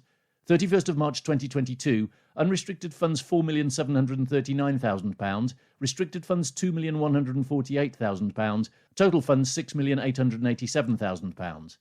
Within 1 year, 31st of March 2023, unrestricted funds £2,937,000, restricted funds £2,323,000, total funds £5,260,000. 31st of March 2022, unrestricted funds £3,065,000, restricted funds £1,777,000, total funds £4,842,000. After more than 1 year, 31st of March 2023, unrestricted funds £1,846,000, restricted funds £130,000, total funds £1,976,000. 31st of March 2022, unrestricted funds £1,674,000, restricted funds £371,000, total funds £2,045,000. Total, 31st of March 2023, unrestricted funds £4,783,000, restricted funds £2,453,000, total funds £7,236,000. 31st of March 2022, unrestricted funds £4,739,000, restricted funds £2,148,000, total funds £6,887,000. New grants awarded in the period amounted to £2,614,000, of which £2,067,000 was committed from unrestricted funds and £547,000 from restricted funds. These commitments were made for grants ranging in length of up to 3 years. All of the grants awarded were to fund medical research related to the prevention of sight loss and treatment of eye disease. During the year, £1,490,000 of restricted income was received to fund research grants for which a prior commitment had been made from unrestricted funds. Receiving restricted income for these grants has the impact of reducing unrestricted commitments and increasing restricted commitments. 5. Tangible assets. All of the following figures refer to furniture, fittings and equipment. Costs. At start of year, 31st of March 2023, £295,000, 31st of March 2022, £285,000. Additions, 31st of March 2023, £9,000, 31st of March 2022, £10,000. At end of year, 31st of March 2023, £304,000, 31st of March 2022, £295,000. Depreciation. At start of year, 31st of March 2023, £277,000, 31st of March 2022, £262,000. Net charge for the period, 31st of March 2023, £14,000, 31st of March 2022, £15,000. At end of year, 31st of March 2023, £291,000, 31st of March 2022, £277,000. Net book value. At start of year, 31st of March 2023, £18,000, 31st of March 2022, £23,000. At end of year, 31st of March 2023, £13,000, 31st of March 2022, £18,000. All assets were used for charitable purposes. 6. Investments. Fair value at start of year. Unrestricted funds £9,384,000, restricted funds nil, total funds 31st of March 2023 £9,384,000, total funds 31st of March 2022 £5,445,000. Additions at cost. Unrestricted funds £9,063,000, restricted funds nil, total funds 31st of March 2023 £9,063,000, total funds 31st of March 2022 £6,114,000. Disposal proceeds. Unrestricted funds minus £11,172,000, restricted funds nil, total funds 31st of March 2023 minus £11,172,000, total funds 31st of March 2022 minus £2,352,000. Net gain or loss on fair value.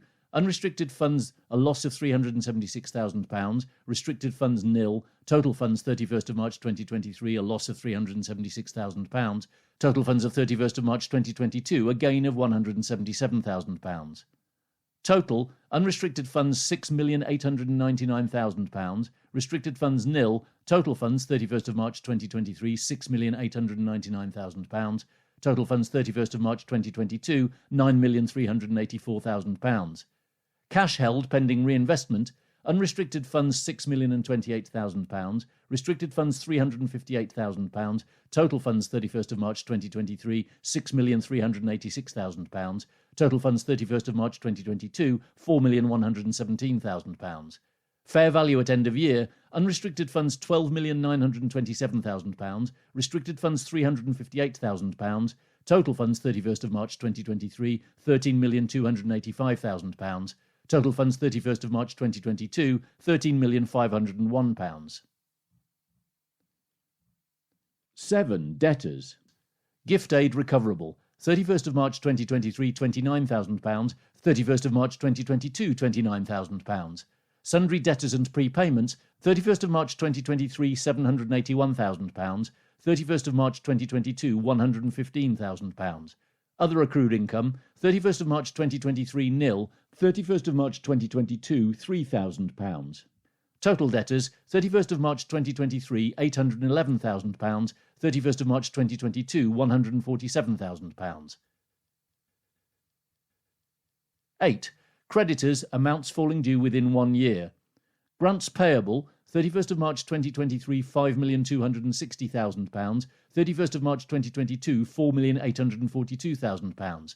Other creditors and accruals, 31st of March 2023 £375,000, 31st of March 2022 £263,000. Total creditors amounts falling due within 1 year, 31st of March 2023 £5,635,000, 31st of March 2022 £5,105,000. 9. Creditors amounts falling due after more than 1 year. Grants payable, 31st of March 2023 £1,976,000, 31st of March 2022 £2,045,000. Dilapidation provision, 31st of March 2023 £48,000, 31st of March 2022 nil. Total creditors amounts falling due after more than 1 year, 31st of March 2023 £2,024,000, 31st of March 2022 £2,045,000. All grant liabilities are due in less than 5 years. 10. Movement in funds. Restricted funds. Medical research. At 1st of April 2022, £540,000. Income and gains, £2,219,000. Expenditure and losses, minus £627,000. Transfers, minus £1,661,000. At 31st of March 2023, £471,000. Total restricted funds. At 1st of April 2022, £540,000. Income and gains, £2,219,000. Expenditure and losses, minus £627,000. Transfers, minus £1,661,000. At 31st of March 2023, £471,000. Designated funds. Strategic funds. At 1st of April 2022, £59,000. Income and gains nil. Expenditure and losses minus £59,000. Transfers nil. At 31st of March 2023 nil. Grant spend fund. At 1st of April 2022, £2,503,000. Income and gains nil. Expenditure and losses minus £700,000. Transfers nil. At 31st of March 2023, £1,803,000. Legacy marketing fund. At 1st of April 2022, £112,000. Income and gains nil. Expenditure and losses minus £13,000. Transfers nil. At 31st of March 2023, £99,000. Total designated funds. At 1st of April 2022, £2,674,000. Income and gains nil. Expenditure and losses minus £772,000. Transfers nil. At 31st of March 2023, £1,902,000. General funds. At 1st of April 2022, £4,799,000. Income and gains £2,247,000. Expenditure and losses minus £2,947,000. Transfers £1,661,000. At 31st of March 2023, £5,759,000. Total unrestricted funds. At 1st of April 2022, £7,473,000. Income and gains £2,247,000. Expenditure and losses minus £3,719,000. Transfers £1,661,000. At 31st of March 2023, £7,661,000. Total funds. At 1st of April 2022, £8,013,000. Income and gains £4,465,000. Expenditure and losses minus £4,346,000. Transfers nil. At 31st of March 2023, £8,132,000. Movements in funds prior year. Restricted funds. Medical research. At 1st of April 2021, £325,000. Income and gains £756,000. Expenditure and losses minus £96,000. Transfers minus £445,000. At 31st of March 2022, £540,000. Total restricted funds at 1st of April 2021, £325,000, income and gains £756,000, expenditure and losses minus £96,000, transfers minus £445,000, at 31st of March 2022, £540,000. Designated funds. Strategic funds at 1st of April 2021, £186,000, income and gains nil, expenditure and losses minus £127,000, transfers nil, at 31st of March 2022, £59,000.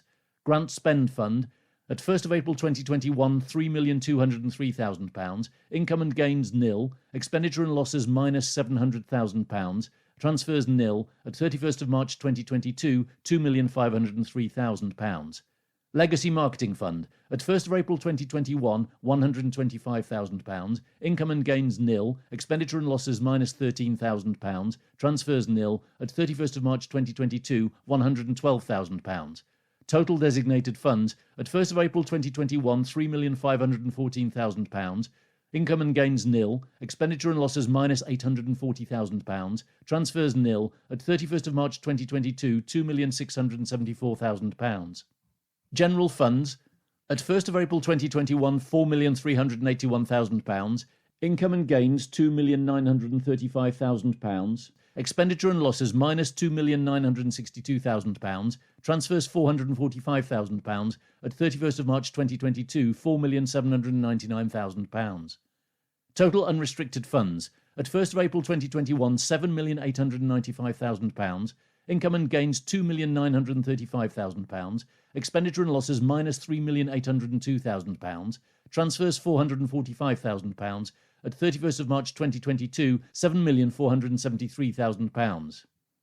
Total funds at 1st of April 2021, £8,220,000, income and gains £3,691,000, expenditure and losses minus £3,898,000, transfers nil, at 31st of March 2022, £8,013,000. Transfers. During 2022-23, a transfer of £1,661,000, 2021-22 £445,000, was made between unrestricted funds and restricted funds for restricted income in the year of which prior commitment had been made from unrestricted funds. Designated Strategic Fund. The value of the reserve as at the 31st of March 2023 was nil, 2022 £59,000. The funds were utilised for specific items of spend related to the development of a new strategy and for items supporting the development of the charity infrastructure. Grant Reserve Fund. During 2020-21, the charity received funds from the legacy of Miss Zakarian of £2,603,000 and the Carmen Butler Charterist Charitable Trust of £600,000. These funds have been designated to support future research grant spend over the 5-year period from 2021-22. The value of the reserve as at the 31st of March 2023 is £1,803,000, 2022 £2,503,000. Legacy Marketing Fund. These funds have been designated to support fundraising spend for the long-term growth of legacy income over the 5-year period from 2021-22. They represent an investment for which no immediate increase in fundraised income can be expected. The value of the reserve as at the 31st of March 2023 is £99,000, 2022 £112,000. 11. Analysis of net assets between funds. A. Current year. Restricted. Fixed assets and investments £358,000. Net current assets or liabilities £243,000. Long-term liabilities minus £130,000. Total for the 31st of March 2023 £471,000. Unrestricted. Fixed assets and investments £12,941,000, net current assets and liabilities minus £3,386,000, long-term liabilities minus £1,894,000, total 31st of March 2023 £7,661,000. Total fixed assets and investments £13,299,000, net current assets and liabilities minus £3,143,000, long-term liabilities minus £2,024,000, total 31st of March 2023, £8,132,000. B. Prior year. 12. Taxation. The charity is not liable for income tax or corporation tax on income derived from its activities, as these fall within the various exemptions available to charities. 13. Directors' remuneration and expenses.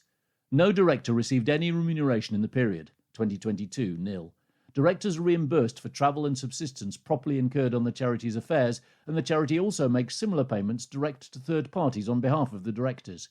For the period ended 31st of March 2023, no payments were made in relation to third parties on behalf of the directors, and no reimbursement of expenses were made to trustees. 2022, nil.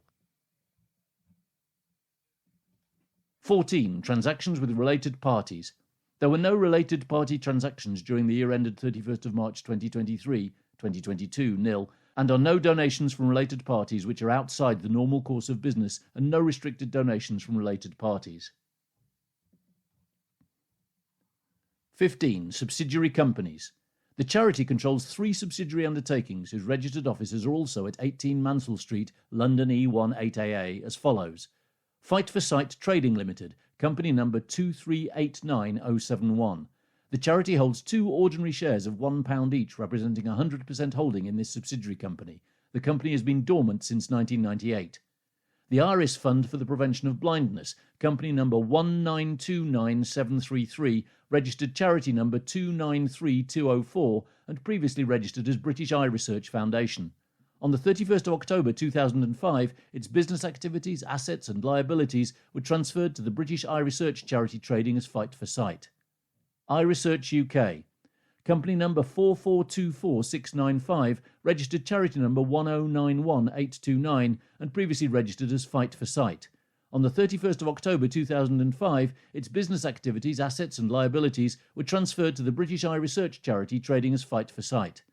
Both Iris Fund and Eye Research UK continue to receive small donations and legacies, but they are paid over to Fight for Sight.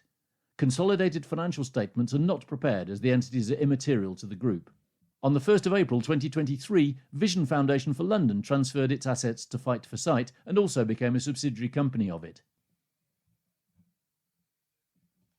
16. Operating lease commitments. The charity's total future minimum lease payments under non-cancellable operating leases is as follows for each of the following periods. Property, less than 1 year, 31st of March 2023, £121,000, 31st of March 2022, £121,000. 1 to 5 years, 31st of March 2023, £161,000, 31st of March 2022, £282,000. Total property, 31st of March 2023, £282,000, 31st of March 2022, £403,000. Equipment, less than 1 year, 31st of March 2023, nil, 31st of March 2022, £1,000. 1 to 5 years, 31st of March 2023, nil, 31st of March 2022, £2,000. Total for equipment, 31st of March 2023, nil, 31st of March 2022, £3,000. 17. Post-balance sheet event, merger with Vision Foundation.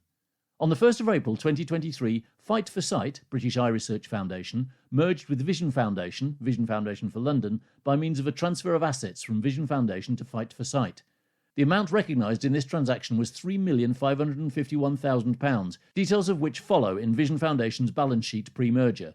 At the date of the transfer, a revaluation of the property held by Vision Foundation to fair value was carried out, details of which are also reflected in the following. Fixed assets. Tangible fixed assets, 31st of March 2023, £476,000, 31st of March 2022, £426,000. Listed investments, 31st of March 2023, £1,090,000, 31st of March 2022, £1,132,000. Total fixed assets, 31st of March 2023, £1,566,000, 31st of March 2022, £1,558,000. Current assets, debtors, 31st of March 2023, £347,000, 31st of March 2022, £378,000. Cash at bank and in hand, 31st of March 2023, £1,031,000, 31st of March 2022, £1,264,000. Total current assets, 31st of March 2023, £1,378,000, 31st of March 2022, £1,642,000. Current liabilities. Creditors, amounts falling due within 1 year, 31st of March 2023 minus £602,000, 31st of March 2022 minus £656,000. Total current liabilities, 31st of March 2023 minus £602,000, 31st of March 2022 minus £656,000. Net current assets, 31st of March 2023 £776,000, 31st of March 2022 £986,000. Total assets less current liabilities, 31st of March 2023 £2,342,000, 31st of March 2022 £2,544,000. Non-current liabilities, creditors, amounts falling due after 1 year, 31st of March 2023 minus £205,000, 31st of March 2022 minus £201,000. Total non-current liabilities, 31st of March 2023 minus £205,000, 31st of March 2022 minus £201,000. Net assets, 31st of March 2023 £2,137,000, 31st of March 2022 £2,343,000. Represented by restricted income funds, 31st of March 2023 £20,000, 31st of March 2022 £3,000. Unrestricted funds, designated funds, 31st of March 2023 nil, 31st of March 2022 £550,000. General funds, 31st of March 2023 £2,117,000, 31st of March 2022 £1,790,000. Total unrestricted funds, 31st of March 2023 £2,117,000, 31st of March 2022 £2,340,000. Total funds, 31st of March 2023 £2,137,000, 31st of March 2022 £2,343,000. Gain on revaluation of fixed assets, 31st of March 2023 £1,414,000, 31st of March 2022 nil. Value of net assets transferred to Fight for Sight, 31st of March 2023 £3,551,000, 31st of March 2022 nil. 18. Legal status of the charity. The charity is a company limited by guarantee and has no share capital. The liability of each member in the event of winding up is limited to £1.